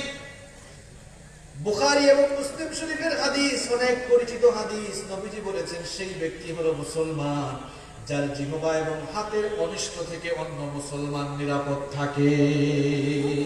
আপনার হাত আর মুখের কষ্ট থেকে যদি অন্য মুসলমান হেফাজত থাকে, নবীজি বলছেন এটাই হলো মুসলিম, এটাই হলো মুসলিম। একবার কিছু সংখ্যক সাহাবীরা নবীজিকে বললেন, হাদিসটি মুসনাদে আহমদের ভিতরে বর্ণিত হয়েছে, এক মহিলা মারা গেল। ওই মহিলা মারা যাওয়ার পর কয়েকজন সাহাবী বললেন, ইয়া রাসূলুল্লাহ, পড়েন সাল্লাল্লাহু আলাইহি ওয়াসাল্লাম।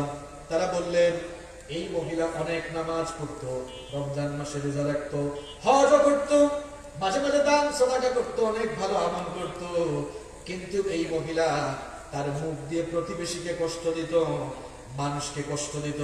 নবীজি তখন বললেন, হিয়া ফিন্নার, সে যতই নামাজ রোজা হজ যাকাত আর যত ভালো আমলই করুক না কেন, তার মুখ দিয়ে মানুষকে কষ্ট দেওয়ার কারণে সে জাহান্নামে যাবে। নাউযু বিল্লাহি মিন। এরপরে আরেক মহিলা মারা গেল। এটা কিচ্ছা শোনাচ্ছি নাকি আপনাদেরকে? হ্যাঁ, মুসনাদে আহমদের হাদিস। এই হাদিস গ্রন্থ লিখেছেন কি ইমাম আহমদ বিন হাম্বল রাহিমাহুল্লাহ। 40,000 হাদিসের সংকলন করেছেন। আল্লাহু আকবার। কত বড় হাদিসের ইমাম ছিলেন তিনি। ইমাম আবু হানিফা, ইমাম বুখারী, ইমাম মুসলিম, এই যে ওনাদের নামের আগে আমরা ইমাম বলি, কি আপনাদের মসজিদের ইমাম সাহেবের মতো ইমাম নাকি ওনারা? কি মনে করেছেন কত বড় ইমাম? নবীজি বসে আছেন, কিছু সাহাবীরা বললেন, ওগো আল্লাহর নবী, আরেক মহিলা মারা গিয়েছে, খুব একটা নামাজ রোজা করতে পারে নাই, খুব একটা ভালো আমল করতে পারে নাই, কিন্তু তার মুখের ভাষা সুন্দর ছিল, তার মুখ দিয়ে মানুষকে কখনো কষ্ট দেয় নাই, আত্মীয় স্বজন প্রতিবেশীকে কষ্ট দেয় নাই। আল্লাহর নবী তখন বললেন, নামাজ রোজা অল্প পড়লেও তার মুখের হেফাজতের কারণে ইয়াফিল জান্নাহ, সে আল্লাহর জান্নাতে চলে যাবে। তাহলে জবানের হেফাজত করতে পারবো তো আমরা? আরো আসতে বলেন ইনশাআল্লাহ। এই জন্য নবীজি বলেছেন, বুখারীর বর্ণনা, মুসলিমের বর্ণনা, মান কানা ইউমিনু বিল্লাহি ওয়াল ইয়াউমিল আখির ফালইয়াকুল খায়রান আও লিয়াসমুত। নবীজি বলেছেন, তোমাদের মধ্যে যারা আল্লাহ আর আখিরাতের প্রতি ঈমান এনেছে, হয় সে উত্তম কথা বলবে, নইলে চুপ থাকবে। এই জবান দিয়ে হয় ভালো কথা বলে, ভালো কথা বলতে না বলে চুপ চুপ চুপ চুপ থাকেন, না হয় ভালো কথা বলে। এটা বলেছেন মুহাম্মদ সাল্লাল্লাহু। একটু সাল্লাল্লাহু আলাইহি ওয়াসাল্লাম জবান থেকে বের হয় না, এক ভয়ঙ্কর সতর্কবার্তা দিলেন নবীজি। নবীজি বললেন, আমার নাম শোনার পরে যে আমার উপর দুরূদ হিসাবে সাল্লাল্লাহু আলাইহি ওয়াসাল্লাম বললো না, সাল্লাল্লাহু আলাইহি ওয়াসাল্লাম, এটা দুরূদ। এটা অর্থ কি? নবীজির উপরে দুরূদ বর্ষিত হোক, শান্তি বর্ষিত হোক। নবীজি বলছেন, যে আমার নাম শুনে দুরূদ পড়লো না, সেজন্য তার ঠিকানা জাহান্নামে করে নেই। আমরা কি জাহান্নাম থেকে বাঁচতে চাই কি চাই না? তাহলে নবীর নাম শুনলেই বলবো সাল্লাল্লাহু আলাইহি ওয়াসাল্লাম। তাহলে জবানের অপব্যবহার হচ্ছে এই জবান দিয়ে কষ্টদায়ক কথা বলে মানুষকে কষ্ট দেওয়ার কারণে। ঘুম পাচ্ছে আপনাদের? 10-15 মিনিট থাকা যাবে তো আরো? নাম্বার 7, এই জবানের হক আমরা কিভাবে নষ্ট করছি দেখেন। জবান দিয়ে যাচাই বাছাই না করেই কথা বলে ফেলি আমরা অনেক সময়। শোনা কথা বলে বেড়ায়, এরকম মানুষ সাক্ষীরাই নাই। শুনছে, একটা কথা শুনছে, এরপরে বলে বেড়াচ্ছে, কথা সত্য না মিথ্যা যাচাই বাছাই করলো না। এরকম শোনা কথা কানে নিয়ে বলে বেড়ায়, এরকম আছে তো? নবীজি বলেছেন, কাফা বিল মারই কাযিবান আন ইউহাদ্দিসা বিকুল্লি মা সামিআ। একজন মানুষ মিথ্যাবাদী হওয়ার জন্য এতটুকুই যথেষ্ট যে সে যা শুনলো তা সে যাচাই না করেই মানুষকে বলে বেড়ালো। এমনটা যারাই করবে সে মিথ্যাবাদী হওয়ার জন্য যথেষ্ট হয়ে যাবে। এই জন্য কোনো কথা শুনলেই এই জবান ব্যবহার করে সেটা বলে বেড়ানো যাবে না। আল্লাহ তাআলা নিষেধ করেছেন। কোরআনুল কারীমের 49 নম্বর সূরা সূরাতুল হুজুরাতের 6 নম্বর আয়াতে রব্বুল আলামিন বলেছেন, ইয়া আইয়ুহাল্লাযীনা আমানু ইন জাআকুম ফাসিকুম বিনাবাইন ফাতাবায়ানু আন তুসিবু قوما بجهالة فتصبحوا على ما فعلتم نادمين। আল্লাহ তাআলা বলেন, হে ঈমানদারেরা, হে বিশ্বাসীরা, তোমাদের কাছে যখন কেউ কোনো সংবাদ নিয়ে আসবে, কোনো ফাসিক যদি কোনো খবর বলে, কোনো সংবাদ বলে, কোনো কথা বলে, ফাতাবায়ানু, তাহলে যাচাই বাছাই করে নাও। যাচাই বাছাই না করে শোনা কথা কানে নিয়ে যদি সাথে সাথে কথা বলা শুরু করে দাও, সিদ্ধান্ত নাও, তাহলে সমস্যা ঘটার সম্ভাবনা আছে না নাই?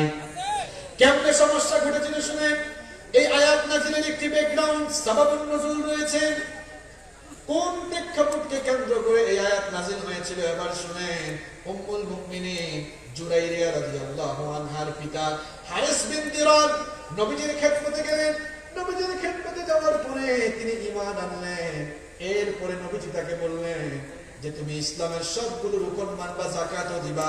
হারেস বিন দিনার তিনি তার গোত্রে চলে গেলেন, এলাকায় চলে গেলেন, এলাকার সবাইকে বললেন যাকাতের হকদার যারা আছো তোমরা যাকাত দাও। যাকাত গুলোকে জমা করলেন। নবীজিকে আসার সময় বলে এসেছিলেন নির্ধারিত তারিখে আপনি যে কোনো প্রতিনিধি পাঠাবেন, তাহলে আমাদের জমা করা সকল যাকাত আমরা তার কাছে দিয়ে দিব। হারিস বিন দিনার তাকে নবীজি একটি তারিখ জানালেন যে ওই তারিখে আমি আমার প্রতিনিধি পাঠাবো, তার কাছে যাকাতের সকল অর্থ তুমি জমা দিবে। দেখা গেল যাকাতের অর্থ জমা করে ওই নির্ধারিত তারিখে অপেক্ষা করলেন, কিন্তু কোনো প্রতিনিধি তার কাছে গেল না। কয়েকদিন হয়ে গেল কোনো প্রতিনিধি না যাওয়ার কারণে সবার সঙ্গে তিনি পরামর্শ করলেন, মনে হয় নবীজি কোনো প্রতিনিধি পাঠাতে ভুলে গিয়েছেন, সুতরাং আমাদের উচিত হলো আমাদের মধ্য থেকে কেউ এই যাকাতের অর্থগুলো নিয়ে যাওয়া। সবাই হারিস বিন দিনারকে বলল আপনি তাহলে নিয়ে যান। আর ওইদিকে নবীজি কিন্তু সময় মতো একজন প্রতিনিধি পাঠিয়েছিলেন, ওয়ালিদ বিন উকবা রাদিয়াল্লাহু আনহুকে তিনি পাঠিয়েছিলেন। ওয়ালিদ বিন উকবা রাদিয়াল্লাহু আনহু মাঝপথে এসে তিনি মনে করলেন জাহিলি যুগে তো এই বংশের সাথে আমার শত্রুতা ছিল, এখন এত কাছে তারা আমাকে পাওয়ার পরে যদি হত্যা করে ফেলে তাহলে আমার উচিত হবে সেখানে না যাওয়া। তিনি না গিয়ে ফেরত আসলেন। ফেরত আসার পরে নবীজিকে তিনি বললেন আমি গিয়েছিলাম, তারা আমাকে হত্যা করতে চেয়েছিল, যাকাত দিতে অস্বীকৃতি জানিয়েছে, এই জন্য আমি চলে এসেছি। এই কথা শুনে নবীজি খালিদ বিন ওয়ালিদের নেতৃত্বে যুদ্ধের জন্য একটি সামরিক বাহিনী পাঠালেন। সামরিক বাহিনী যখন পাঠালেন মাঝপথে হারিস বিন দিনারের সাথে সাক্ষাৎ হলো। হারিস বিন দিনার তখন বললেন কি ব্যাপার, তোমরা কার কাছে যাচ্ছ, কাদের সাথে যুদ্ধ করতে যাচ্ছ? খালিদ বিন ওয়ালিদ রাদিয়াল্লাহু আনহু বললেন তোমাদের সঙ্গেই তো যুদ্ধের জন্য যাচ্ছি, কারণ নবীজি যাকে প্রতিনিধি হিসেবে পাঠিয়েছিলেন তার কাছে যাকাতের অর্থ দাও না, তাকে তোমরা হত্যা করতে চেয়েছিলে। হারিস তখন বললেন আমাকে নবীজির কাছে নিয়ে যাও, যুদ্ধ করবা পরে আগে আমার জবান থেকে সত্য কথাটা নবীজির জানা দরকার। নবীজি হারিসকে পেয়ে বললেন কি ব্যাপার, কেন যাকাতের অর্থ পাঠাবে না, আর আমার পাঠানো সেই প্রতিনিধিকে কেন হত্যা করতে চাইনে? হারিস বিন দিনার তখন বললেন আল্লাহর কসম করে বলছি আপনার ওই প্রতিনিধি আমাদের কাছে যায় না যাওয়ার কারণে অপেক্ষা করতে করতে আমি নিজেই যাকাতের অর্থ নিয়ে রওনা হয়েছিলাম। মাঝপথে খালিদ বিন ওয়ালিদের সাথে দেখা হলো। আল্লাহ তাআলা তখন নবীজিকে কেন্দ্র করে এই আয়াত নাযিল করে জানালেন অগনবী কখনো কেউ কিছু বললেই শুনে সিদ্ধান্ত নিয়েন না, বরং শোনা কথা কানে না নিয়ে যাচাই বাছাই করে সিদ্ধান্ত নেওয়া লাগবে। কথাটা কার? আপনাদের অবস্থা কি? আপনাদের ঘর ভেঙে যাচ্ছে, জামাই বউ হাজবেন্ড ওয়াইফের ঝগড়া। একজন এসে বলছে ভাই আপনার বউটাকে এরকম করতে শুনছি, হেও শুনছে আপনারও শুনাইছে, শোনা কথা কানে নিয়ে বউ পিঠায়। এরকম হারামখোর সাতক্ষীরায় নাই, বউ পিঠায় নাই, এরকম দেখছেন শোনা কথা কানে নিয়ে বউ পিঠায়। আবার আরেক ভাবি বলতেছে ভাবি গো আপনার জামাই সম্পর্কে এমন শুনছি, ওই শোনা কথা সেও শুনে এরপরে জামাইয়ের সঙ্গে রাতের বেলা ঝগড়া। এরকম মহিলা সাতক্ষীরায় নাই। তাহলে শোনা কথা কানে নিয়ে এই শোনা কথার আগুনে অনেকের সংসার জ্বলে পড়ে ছাই হচ্ছে কিনা। একজন এসে বললো ভাই জানেন সে তো আপনার বিরুদ্ধে বলছে, আপনার বিরুদ্ধে বলে কি আমার বিরুদ্ধে বলে, এরপরে তার বিরুদ্ধে মারামারি শুরু হয়। এরকম আছে। খবরদার শোনা কথা কানে নিয়ে এই জবানকে অপব্যবহার করবেন না, বরং যাচাই বাছাই করার দরকার আছে না নাই? হুকুমটা কার? এই যে মাঝে মাঝে কিছু লোক উঠে এরা কিন্তু মারাত্মক বিশৃঙ্খলা সৃষ্টিকারী, এদের স্বভাবে ঈমান ফিরে না। সব আমরা সারা দেশে যাই তো, কিছু মানুষ এরকম আছে কিছুক্ষণ পর শয়তান তারে নিজ দিয়া গুতাগুতি করে তাড়াতাড়ি উঠ, কারণ কুরআন শুনলেই শয়তানের লাভ না শয়তানের লস। এখন শয়তান দেখতেছে হায় হায় এই হুজুর মিথ্যা যেন না বলে মজা করে ফেলতেছে, গীবত না করে মজা করে ফেলতেছে, শোনা কথা কানে নেওয়া যাবে না, আমার সব কাজ তোমার সব পরিকল্পনা নষ্ট, সুতরাং গুতাইয়া যদি শয়তান উঠাইতে পারে শয়তানের লাভ আছে না নাই? তাহলে শয়তানের গুতানুতে কিছুক্ষণ পর পর উঠবেন কে? হাত তুলে দেখান তো। এখন যে উঠবে কিন্তু খবর আছে, উঠলেই কিন্তু খবর আছে। জায়গা মতো ধরবো আমি না, একদম জায়গা মতো ধরবো দেখবেন। তাহলে জবানের হক নষ্ট হয় কিভাবে? কষ্ট পাচ্ছেন আপনারা? একটু কঠিন করে বলে ফেলেছি তাই না? মনে কিছু নিয়েন না। এরপরে 8 নাম্বার, এই তো শেষ, আমার আর 2-3টা পয়েন্ট আছে। এই 2-3টা পয়েন্ট শোনার ধৈর্য আছে তো আপনাদের? নাম্বার 8, এই জবানের হক নষ্ট করছে মানুষ কিভাবে? এই জবান দিয়ে ঠাট্টা করছে, উপহাস করছে, তিরস্কার করছে। আমরা মনে হয় মানুষকে নিয়ে ঠাট্টা করি না, করেন কিনা? করেন। রাস্তা দিয়ে এক ভাই হেঁটে যাচ্ছে, কয় কিরে আবুল, কিরে মফিজ, এরকম ছোট করে তিরস্কার করে ঠাট্টা করে অনেকে কথা বলে কি বলে না? কিরে মটকু, একটু মোটা, সে কি নিজে মোটা হয়েছে না তারা আল্লাহ মোটা বানাইছে?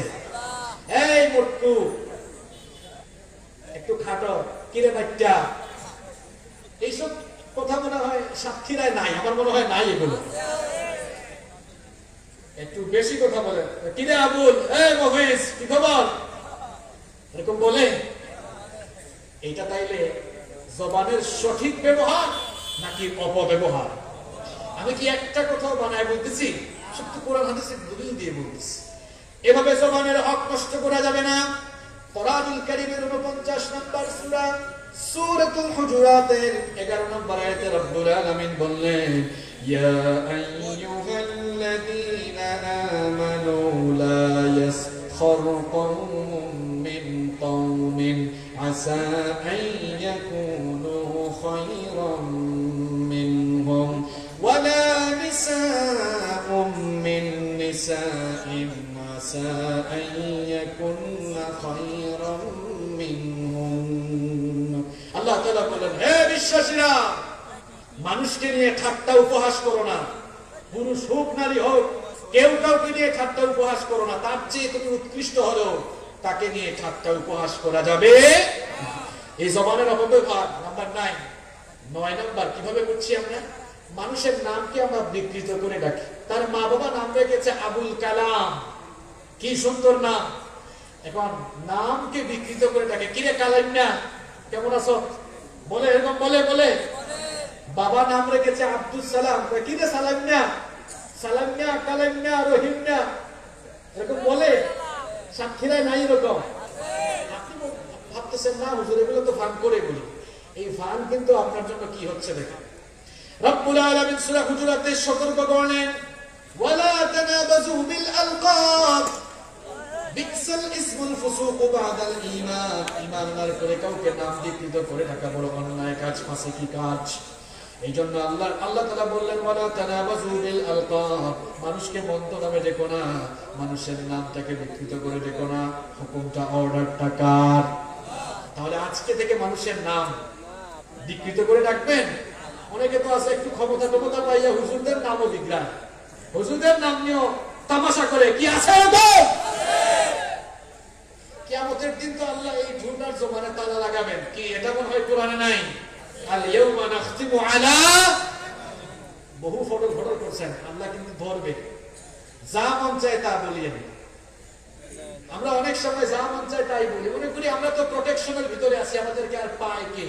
মনে রাখবেন, প্রোটেকশন নিয়ে মানুষের রোশানল থেকে বাঁচা যায়, কিন্তু সারা দুনিয়ার প্রোটেকশন নিয়ে আল্লাহর রোশানল থেকে বাঁচা যায় না। এই ঠিক বলার জন্য এটা বলে নাই। এবার শুনেন কেন বললাম। 3 সপ্তাহ আগে একটা ঘটনা ঘটেছে, আপনারা জানেন। সুইডিশ এক কার্টুনিস্ট লার্স ভিক্স, নাম রাখছে রে বাবা ভিক্স, মাথা ব্যথা পেলে যে মানুষ বলদ লাগে। আমাদের বাড়িতে সিলেটে এটাকে আঞ্চলিক ভাষায় আমরা বলি ভিক্স। আপনারা কি বলেন জানি না। হ্যাঁ, কেন ভিক্স বলেন? মিল আছে তো আপনাদের সাথে আমার ভিক্স, মিল আছে, এটা তো মিল আছে। আচ্ছা, এই ভিক্স কি করেছিল আপনারা জানেন? আচ্ছা, নবীজিকে আমরা ভালোবাসি কম না বেশি? শুধু কি বেশি না আমাদের জীবনের চেয়ে বেশি? আমরা কেউ আওয়ামী লীগ করি, কেউ বিএনপি করি, কেউ জামাত, কেউ চরমোনাই, এগুলো আমরা আমাদের মতো করি। কিন্তু ইসলাম নিয়ে আমাদের মধ্যে কোনো বিরোধ, নবী নিয়ে কোনো ঝামেলা। নবীর বিরুদ্ধে, ইসলামের বিরুদ্ধে যারাই কথা বলবে, আমরা আওয়ামী লীগ, বিএনপি, জামাত, জাতীয় পার্টি, চরমোনাই সব ভুলে গিয়ে আমরা নবী প্রেমে তখন ঐক্যবদ্ধ হয়ে যাই। এটি হচ্ছে বাংলার মুসলমানদের বৈশিষ্ট্য। তো এই লার্স ভিক্স, সে 2007 সালে নবীজির কার্টুন বানিয়েছিল, আপনারা সবাই জানেন। এরপর থেকে তাকে যেন মানুষ আক্রমণ না করে, একটু মানুষের রোশানল থেকে যেন বাঁচা যায়, 2007 সাল থেকে পুলিশি প্রোটেকশন নিয়ে চলাফেরা করতো। আপনারা জানেন, এই 3-4 সপ্তাহ আগে পুলিশের গাড়িতে থাকা অবস্থায় অ্যাক্সিডেন্ট করলো, আগুন ধরলো। কোন সংবাদ মাধ্যমে দেখেছি, আগুন নেভানোর কাজে যখন ফায়ার সার্ভিস এসেছে, আগুন নেভানোর কাজে যখন আসছে, আগুন নাকি আরো বাড়ছে। আল্লাহ পাক ভালো জানেন, হতেও পারে কারণ চালাতে পারবে না। দেখেন এই কথা কেন বললাম, আমরা অনেক সময় কিছু ক্ষমতা পাইয়া মুখ দিয়ে যা আসে তাই বলি, হুজুরদের বিরুদ্ধে, ইসলামের বিরুদ্ধে যা মন চায় তাই বলি, আর মনে করি আমাকে আর কে পায়? হ্যাঁ, যে বডিগার্ড চতুর্দিকে ঘেরাও করে রাখা আমাকে কে আর পায়? মানুষের রোষানল থেকে আমি এমনি হেফাজতে থাকবো। লাস ভিক্স থেকে শিক্ষা নিতে হবে। 2007 সাল থেকে 2021 সাল 14 বছর পুলিশি পাহারায় ছিল। পুলিশি পাহারায় থেকে মরার আগ পর্যন্ত মানুষের রোষানল থেকে সে বেঁচেছে ঠিক, কিন্তু নবীকে বিচ্যুত করার কারণে, ইসলামের বিরোধিতার কারণে পুলিশি প্রোটেকশনে থেকেও আল্লাহর রোষানল থেকে নিজেকে বাঁচাতে পারে না। আল্লাহর বিরুদ্ধে, আল্লাহর দ্বীনের বিরুদ্ধে গেলে পরিণতি কিন্তু ভালো হয়। আমরা সবাই আল্লাহর দ্বীনের পক্ষে, ঠিক কি না? আল্লাহ আমাদেরকে কবুল করেন। তাহলে 9 নম্বর কি বললাম? নাম বিকৃত করে ডাকা যাবে না। নাম্বার 10 নম্বর হলো এই জিহ্বা, এই মুখ ব্যবহার করে কাউকে অপবাদ দেওয়া যাবে না। এখন তো আমরা অপবাদ দিতে দিতে কোরআনের খেদমত যারা করেন, যারা খেদমত করে করে ইতিহাসে স্বর্ণাক্ষরে নাম লিখিয়েছেন, তাদেরকেও আমরা ধর্ষণকারী, লুণ্ঠনকারী বানায় ফেলেছি। কি অবস্থা! আপনার মুখ দিয়ে যা আসে তাই বলতেছেন, আপনি মুখ দিয়ে যা আসে তাই বলতেছেন। দেখেন জবান দিয়ে কি করছেন আপনি? গুনাহ করতে করতে গুনাহের পাহাড় বানিয়ে ফেলেছেন এই জবান দিয়ে। আপনি শুধু এই জবানের মুখ দিয়ে আপনি গুনাহের বিশাল পাহাড় তৈরি করে ফেলেছেন। আজ এই মাহফিলে তওবা করে বাড়ি যান, এই পাহাড় কাটেন। এই পাহাড় কাটা মানে আপনারা আবার এখন আমার এই কথা শুনে কুদাল নিয়ে আগামীকাল থেকে পাহাড় কাটা শুরু করে দিয়েন না, তাহলে নিজেরাই বিপদ আনবে। এটা কিসের পাহাড়? কিসের পাহাড়? গুনাহের পাহাড় আমরা কাটবো। তওবা করে আমরা এই রাস্তা থেকে ফিরে আসবো, জবানের হেফাজত করবো। পারবো তো ইনশাআল্লাহ? কতগুলো কথা বললাম, 10টি পয়েন্ট বললাম। এই 10টি পয়েন্টের আলোকে আমরা আমাদের জবানকে অপব্যবহার করছি। আমাকে কি 5-7 মিনিট সময় দিয়ে সহযোগিতা করা যাবে? এখন এতক্ষণ তো কঠিন কঠিন কথা বলেছে, জবানের অপব্যবহার কেমনে করি, এখন জবানটাকে কাজে লাগাবো কেমনে, এটা না বলে যদি আজকে ছুটি দিয়ে দেই তাহলে তো আপনারা মূল জিনিসটা নিয়ে যেতে পারলেন না। এজন্য একটু সময় যদি আমরা পাই, আমরা বেশিক্ষণ নিব না, আমরা 12টার আগে শেষ করবো। 11:47 হয়ে গেছে, তাহলে 13 মিনিট আছে। 13 মিনিট থাকার ধৈর্য আছে তো আপনাদের? এই 13 মিনিটে কিন্তু আমি খুব সুন্দর সুন্দর কয়েকটা পয়েন্ট বলবো, মনে রাখা যাবে তো ইনশাআল্লাহ? আচ্ছা, আপনারা একটু ব্রেন ফ্রেশ করে নিই যেন মনে থাকে, একটু জিকির করে নিই। লা ইলাহা ইল্লাল্লাহ, জোরে লা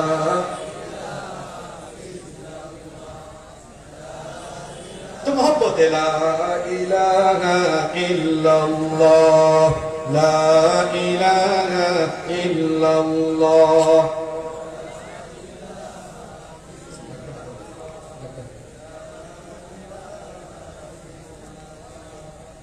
لا إله إلا الله، لا إله إلا الله।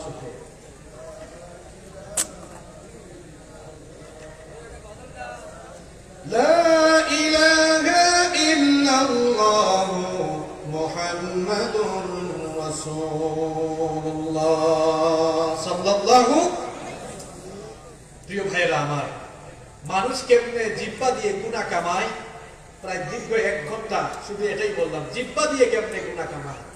এবার এই জিহ্বা দিয়ে কেমনে আপনি নেকির পাহাড় বানাবেন, এই জিহ্বা দিয়ে আপনি কেমনে নেকির পাহাড় বানাবেন, সেটাই আপনাদেরকে শোনাচ্ছি।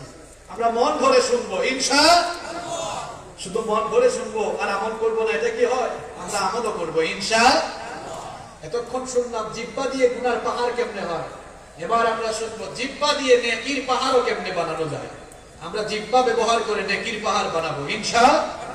1 নাম্বার, এই জিহ্বা দিয়ে কালামের আগে সালাম, কালামের আগে আসসালামু ক্বাবলাল কালাম, কথা বলার আগে সালাম দিবেন। যারে পান সালাম দিবেন। বলবেন হুজুর নেকির পাহাড় কেমনে হবে? দেখেন নেকির পাহাড়টা কেমনে হয়। নবীজি বলেছেন, কেউ যদি বলে আসসালামু আলাইকুম, ফেরেশতা সাথে সাথে 10টা নেকি লিখে। কেউ যদি সালামটা আরেকটু বাড়ায়, আসসালামু আলাইকুম ওয়া রাহমাতুল্লাহ, ফেরেশতা 20 নেকি লিখে। কেউ যদি সালামটা আরেকটু বাড়িয়ে দেয়, আসসালামু আলাইকুম ওয়া রাহমাতুল্লাহি ওয়া বারাকাতুহু, ফেরেশতা 30টা নেকি লিখে দেয়। প্রত্যেক দিন 100 মানুষকে সালাম যদি দিতে পারেন, দেখি আপনারা হিসাব নিকাশ কেমন বুঝেন। তাহলে 100 গুণ 30 কত হইল? না 300 হয় না, 3000 হয়। তাহলে মাত্র 100 জনকে সালাম দিলে কত নাকি? আমরা 100 না, আমরা আজকের মাহফিলে থানাঘাটা আমিনিয়া মাদ্রাসা ময়দানে আজ আমরা সিদ্ধান্ত নিলাম প্রত্যেকদিন হাজার হাজার সালাম দিব ইনশাআল্লাহ। সালাম দিলে খালি নেকি হয় না, সালামের 4টা লাভ আছে, উপকার 4টা আছে। কয়টা? সালাম দিলে কয়টা লাভ হয় শুনতে চান তো? 1 নাম্বার, সালাম দিলে সওয়াব হয়। সওয়াব কেমনে হয় সেটা বললাম। 2 নাম্বার, সালাম দিলে দোয়া বিনিময় হয়। সালাম দিলে কি বিনিময় হয়? আচ্ছা, আপনি একজন ভাইকে বললেন হাই, হে, গুড মর্নিং, মনে করেন সে সকালবেলা বউর সাথে ঝগড়া করে আসছে, আর আপনি কে বলতেছেন গুড মর্নিং। সুযোগ যদি পায় কানের পাশে থাকফল লাগায় বলবে বেটা এটা কি গুড মর্নিং, কিন্তু আমার জন্য ব্যাড মর্নিং। কিন্তু যতই তার মন খারাপ থাকুক না কেন, আপনি যদি গিয়ে বলেন আসসালামু আলাইকুম, মন খারাপ করবে নাকি সালামের জবাবটা দিবে? কারণ সালাম মানে দোয়া। এটার অর্থ কি? আসসালামু আলাইকুম ওয়া রাহমাতুল্লাহি ওয়া বারাকাতুহু, তোমার উপরে আল্লাহর শান্তি, রহমত, বরকত নাযিল হোক। সেও আবার জবাবের মাধ্যমে আপনাকেও দোয়া করলো, ওয়া আলাইকুম আসসালাম ওয়া রাহমাতুল্লাহি ওয়া বারাকাতুহু, তোমার উপরে আল্লাহর শান্তি, রহমত, বরকত নাযিল হোক। সুবহানাল্লাহ। তবে সালামটা শুদ্ধভাবে দিতে হবে। আপনারা অনেকে বলেন আসসালামু আলাইকুম, আসসালামু আলাইকুম, এটা তো বেশি মারাত্মক। সাম, এখানে আলেমরা বসে আছেন, সাম মানে কি? মৃত্যু। সাম মানে মৃত্যু। সাম, সাম, সাম মানে মৃত্যু। তাইলে সালাম আসসালামু আলাইকুম, তোমার উপর শান্তি বর্ষিত হোক। সে বলতেছে আসসালামু আলাইকুম মানে তুই মরি যা। কথা শুনে দোয়া করবে, কি বলতেছে? তুই মরি যা। তোমার খেলতে বসে বললাম তুই মরি যা, আর আমরা সিলেট হয় তুই মরি যা গেদা।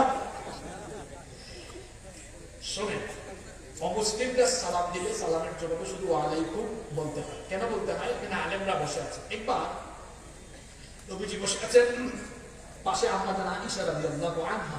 আম্মা জান আয়েশা রাদিয়াল্লাহু আনহা কে? নবীজির প্রিয়তমা স্ত্রী, যিনি নবীজিকে কাছ থেকে দেখেছেন। এক ইহুদি সালাম দিল, এক ইহুদি সালাম দিল, নবীজি বললেন ওয়া আলাইকুম। আম্মা জান আয়েশা রাদিয়াল্লাহু আনহা বললেন, নবীজি আপনাকে একটা লোক সালাম দিল আর আপনি শুধু ওয়া আলাইকুম বললেন, একটু বাড়ালেন না কেন? নবীজি বললেন, আয়েশা তুমি জানো না এই ইহুদি আমার সঙ্গে টিটকারি করছে। সে বলেছে আসসালামু আলাইক, আসসালামু লাটা বাদ দিয়ে বলছে টেকনিক আসসালামু আলাইক, দেখছেন? আসসালামু আলাইক মানে তোমার মৃত্যু হোক। এই জন্য আমিও বলছি ওয়া আলাইকুম, আমার যা বলছো তোরা যেন তাই হয়। উদ্দেশ্য ভালো হইলে ভালো, খারাপ হইলে খারাপ। এই জন্য অমুসলিম কেউ সালাম দিলে তাকে ওয়া আলাইকুম বলে। তার মানে এই না অমুসলিমকে আপনি ধরে মারবেন, বেটা সালাম দিছো কেন? ইসলাম এমন না।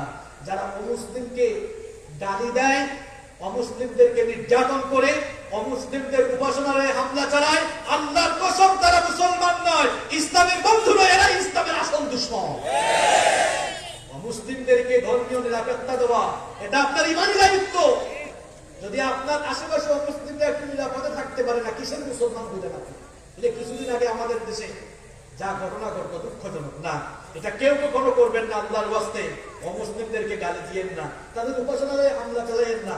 হামলা চালানো দূরের কথা, পারলে তাদেরকে পাহারা দিবেন, নিরাপত্তার ব্যবস্থা করবেন। এই দীক্ষা, এই শিক্ষা আমাদেরকে ইসলাম দিয়েছে। পারবো তো ইনশাআল্লাহ? আপনারা তো খুব আবেগিক। ঘটনা ঘটে কুমিল্লায়, ভাঙ্গাভাঙ্গি হয়, চাঁদপুরে সাতক্ষীরা। পাইছেনটা কি আপনার? এই দেশে প্রশাসন আছে না? আপনি দেখেন প্রশাসন ব্যবস্থা নেই কিনা। নিয়েছে হতো, করছে হতো। এক জায়গায় ধরলে আপনি আরেক জায়গায় দাঙ্গা হাঙ্গামা লাগাই দিবেন। এগুলোর কারণে সাম্প্রদায়িক দাঙ্গা বিশৃঙ্খলা বাড়ে না কমে? আমরা বিশৃঙ্খলার পক্ষে না শান্তির পক্ষে? তো শান্তি কি আপনি হয়? যে ইমানি জজবা আপনি দেখান, বাপরে বাপ। এটা ঘটনা ঘটেছে, এই দেশের সরকার প্রশাসন আছে না নাই? সহযোগিতা করে। আমরা বিশৃঙ্খলার পক্ষে নই, শান্তির পক্ষে। আল্লাহ আমাদেরকে বুঝার তৌফিক দান করেন। তাহলে সালামের উপকার কয়টা জানি বলছিলাম? 1 নাম্বার, সালাম দিলে কি হয়? সওয়াব হয়। 2 নাম্বার, সালামের মাধ্যমে দোয়া বিনিময় হয়। 3 নাম্বার, সালাম দিলেই বরকত হয়। সালাম দিলে কি হয়? বরকত হয়। কারণ সালামে বরকত একটি শব্দ আছে না নাই? আসসালামু আলাইকুম ওয়া রাহমাতুল্লাহি, আপনি দোয়া করেন বরকত নাযিল হোক। আর আনাস রাদিয়াল্লাহু আনহু কে নবীজি একদিন বলেন, আনাস তুমি যখন ঘরে ঢুকবে তখন সালাম দিবে, কারণ এই সালাম তোমার আর তোমার ঘরের মানুষের জন্য বরকত নাজিল হওয়ার কারণ হয়ে যাবে। সুবহানাল্লাহ। তাহলে সালামের 3 নম্বর উপকার, সালাম দিলে কি হবে? বরকত নাজিল হবে। নাম্বার 4 4 এবং সর্বশেষ হচ্ছে এই সালামের 4 নম্বর উপকার হলো সালাম যে ব্যক্তি দিবে তার এবং যে ব্যক্তি তার ঘরের মানুষকেও সালাম দিবে, ওই ঘরের সব মানুষদের জিম্মাদার হয়ে যান কে? সুবহানাল্লাহ। এত নাকি? তাহলে সালাম বেশি বেশি দিবেন না সালাম নিবেন? আপনারা তো দেন না, দাঁড়ায় থাকে, কারণ আমি দিব কেন? আমি সমাজের বিশিষ্ট মানুষ, মুরব্বী, দেখো না গাড়ি যদি সাদা হয়ে গেছে। এক মুরব্বী চৌরাস্তায় দাঁড়িয়ে আছে, কিছু যুবক যাচ্ছে হেঁটে, সালাম দেয় না। এই কে বাবা এদিকে? তোর বাপের নাম কি রে? সালাম দিলি না কেন বেটা? আদব কায়দা শিখোস না? চাচা আপনি সালাম দিলে কি হইতো? আপনি যদি সালামটা এই যুবকদেরকে দিতেন, এমন লজ্জা পাইতো, আপনাকে পরের দিন দেখলে 2 কিলোমিটার দূরে দেখলে হেরেডি থাকতো, বাপরে চাচা কিন্তু সাংঘাতিক, পাইলেই সালাম দেয়, আমি আজকে আগে দিব, ঠিক কিনা? তাহলে তাকে না ধমকাইয়া যদি নিজেই সালাম দিতেন, একদিকে তারে সালাম দেওয়ার কারণে আপনি বেশি সওয়াব পেতেন, অন্যদিকে সে আপনার কাছ থেকে সালামের ট্রেনিংটা পেয়ে যেত, ঠিক কিনা? তাহলে আমরা সালাম দিতে পারবো তো? আমরা এখন কথা বলছি আলোচনার শেষ দিকে। প্রথম দিকে কথা বলেছি জিহ্বা দিয়ে কেমনে মানুষ গুনার পাহাড় তৈরি করে, এখন কথা বলছি এই জিহ্বা দিয়ে কেমনে নেকির পাহাড় বানানো যায়। 1 নাম্বার কালামের আগে 2 নাম্বার কথা বলার সময় সতর্ক থাকবো, কারণ রব্বুল আলামিন বলেছেন মা ইয়ালফিযু মিন কওলিন ইল্লা লাদাইহি রাকীবুন আতীদ। মানুষ এমন কোনো কথা বলে না যা রেকর্ড হয় না। আমি শুরু থেকে এখন পর্যন্ত যত বক্তব্য দিচ্ছি এই ক্যামেরা দিয়ে রেকর্ড হয়েছে নাকি হয় নাই? এই ক্যামেরা যারা বানিয়েছে সে কি তার নিজের জ্ঞান দিয়ে বানিয়েছে না আল্লাহর দেওয়া জ্ঞান দিয়ে বানিয়েছে? আল্লাহর দেওয়া জ্ঞান দিয়ে মানুষ ক্যামেরা আবিষ্কার করে যদি মানুষের কথা ভিডিও অডিও ধারণ করে রাখতে পারে, এই মানুষকে যিনি জ্ঞান দিয়েছেন তিনি বুঝি আমার আপনার কথা রেকর্ড করে রাখতে পারবেন না?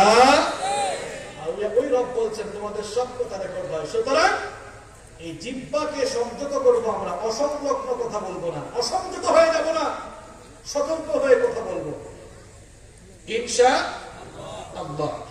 এরপরে আসেন আমরা এই জিহ্বা দিয়ে কেমনে নেকির পাহাড় তৈরি করব। নাম্বার 3 নাম্বার হচ্ছে উত্তম কথা বলবো, ভালো কথা বলবো। আল্লাহ তাআলা কোরআনে বলেছেন কুলু লিন্নাসি হুসনা, সুন্দর ভাষায় কথা বলবো, একটু হাসি মুখে কথা বলেন। কিছু মানুষ আছে দেখবেন মুখটাকে পেশার মতো বানায় রাখেছে, আছে হাসি নাই, এমন অবস্থা কেন? আপনার মুখে হাসি হাসি নাই? নবীজি বলেছেন হাসি মুখে কথা বলাও একটি সাদকা। সুবহানাল্লাহ। হাসি মুখে সুন্দর ভাষায় মানুষের সাথে আমরা কথা বলবো ইনশাআল্লাহ। এরপরে আসেন নাম্বার 4 নাম্বার হচ্ছে আমরা আমাদের এই জিহ্বাকে অনর্থক কথা থেকে বিরত রাখবো, কারণ মুমিনের স্বভাব হলো ওয়াল্লাযীনা হুম আনিল লাগবি মুরিদুন। আল্লাহ তাআলা বলেছেন মুমিন তো তারা, those who avoid vain talk, যারা অনর্থক কথা থেকে নিজেদেরকে হেফাজতে রাখে। তাহলে আমরা এই জিহ্বা দিয়ে অনর্থক কথা বলবো না ইনশাআল্লাহ। কাজের কথা বলবো, দরকারি কথা বলবো। এখন তো আমরা আপনাদের এলাকায় টঙের দোকান আছে, আপনাদের এলাকায় মনে হয় অন্য কিছু বলে, যাই হোক, এই যে গ্রামে গঞ্জে চায়ের কিছু দোকান ছোট ছোট থাকে না, চায়ের স্টল বলেন আপনারা। এখন বাংলাদেশের 2nd পার্লামেন্ট হলো ওই চায়ের দোকানগুলো। দোকানে যে চা বিক্রেতা সেই স্পিকারের ভূমিকায় থাকে, সবাইকে চা দেয়, আর যারা খুব চা খায় এরা সবাই সাংসদের ভূমিকায় অবতীর্ণ হয়। সবাই তখন আশপাশে কি হয়, যত হাবিজাবি অনর্থক কথা সব সেখানে বলে, আছে না নাই? এটা মুমিনের স্বভাব, এগুলো থেকে আমরা বিরত থাকবো ইনশাআল্লাহ। নাম্বার 5 নাম্বার হচ্ছে গাধার মতো কথা বলবো না, গাধার স্বরে কথা বলবো না, নম্র হয়ে কথা বলবো। লুকমান আলাইহিস সালাম, লুকমান হাকিম, তিনি তার ছেলেকে কিছু সুন্দর উপদেশ দিয়েছিলেন। তার মধ্যে এই উপদেশটাও দিয়েছিলেন যে বাবারে নম্র ভাষায় সুন্দর ভাষায় কথা বলবে। তার এই উপদেশ আল্লাহর কাছে এত ভালো লেগেছে, সূরা লুকমানে আল্লাহ এটা ঢুকিয়ে দিয়েছেন। তিনি বলেছিলেন ওয়াকসিদ ফি মাশিকা ওয়াগদুদ মিন সাওতিক ইন্না আনকারাল আসওয়াতি লাসাউতুল হামিদ।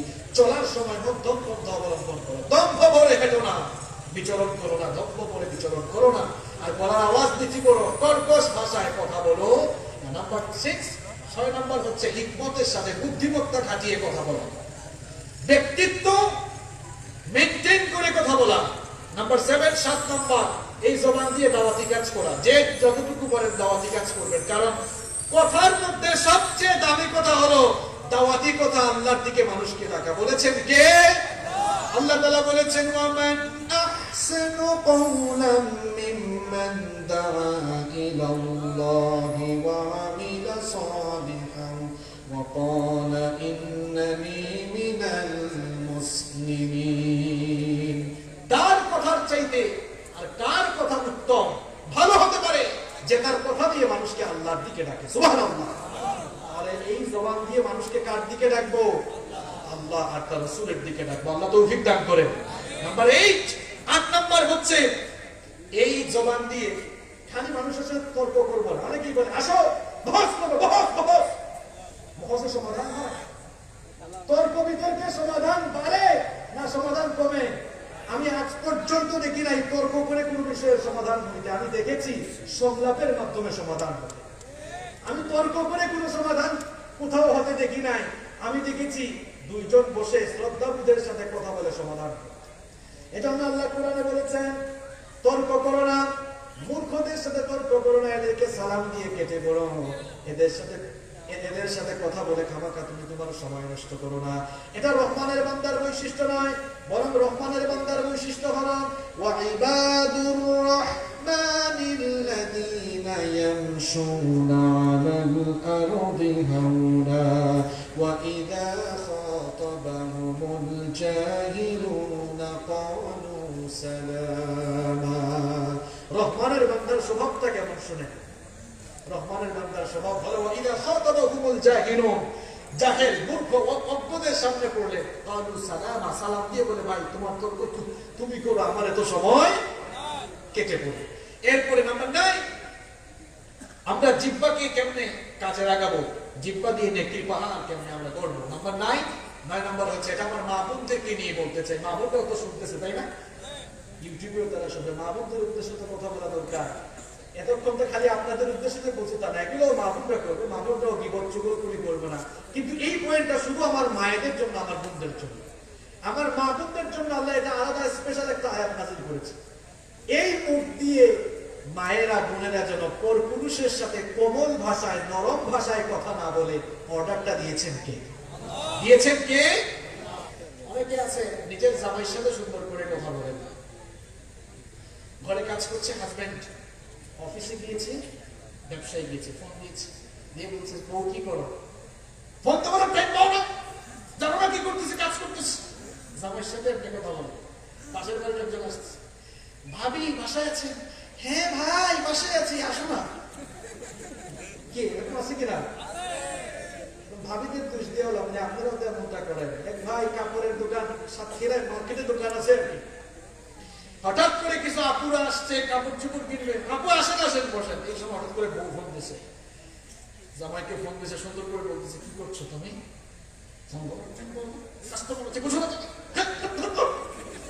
আসে আসে এবারে সরি আপু, আপু দেখেন এটা লাগবে ওটা লাগবে, আপু এটা আপনাকে মানাবে।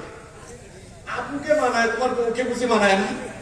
তুমি আপুর থেকে ছুটি নিয়ে 2 মিনিট বউকে বলো যে আমি এখন একটু ব্যস্ত আছি, তো ঠিক আছে ভালো আছি আমি, তুমি কি করছো, একটু 2 মিনিট সময় দেন।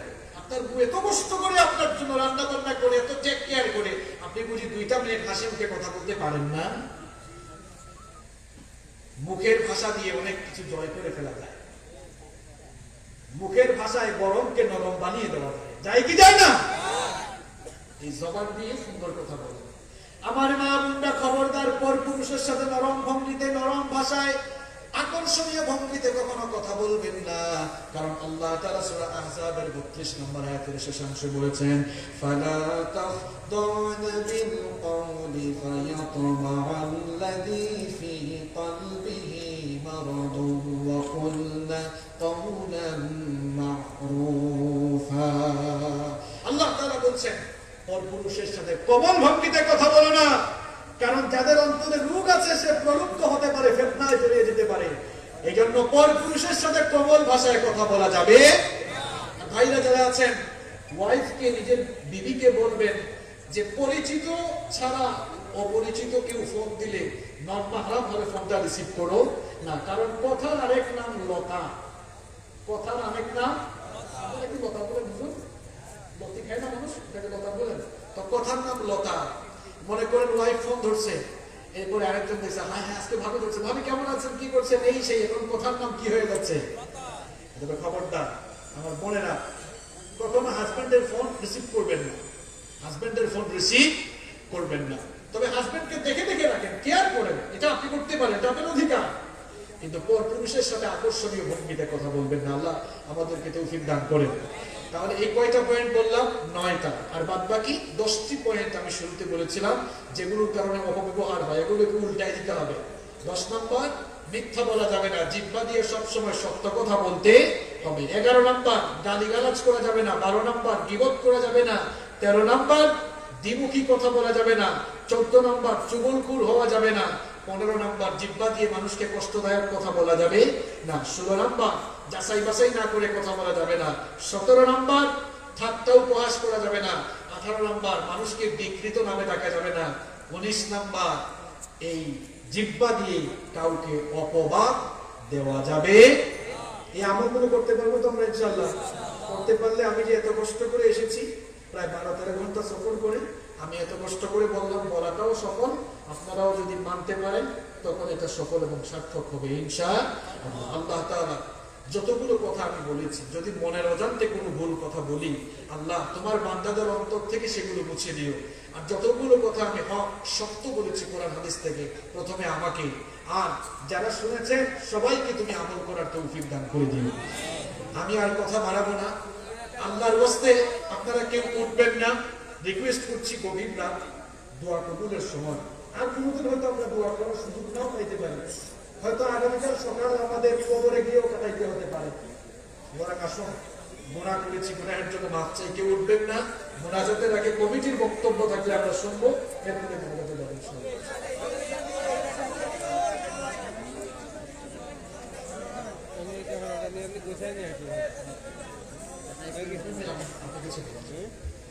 আলহামদুলিল্লাহ। সুপ্রিয়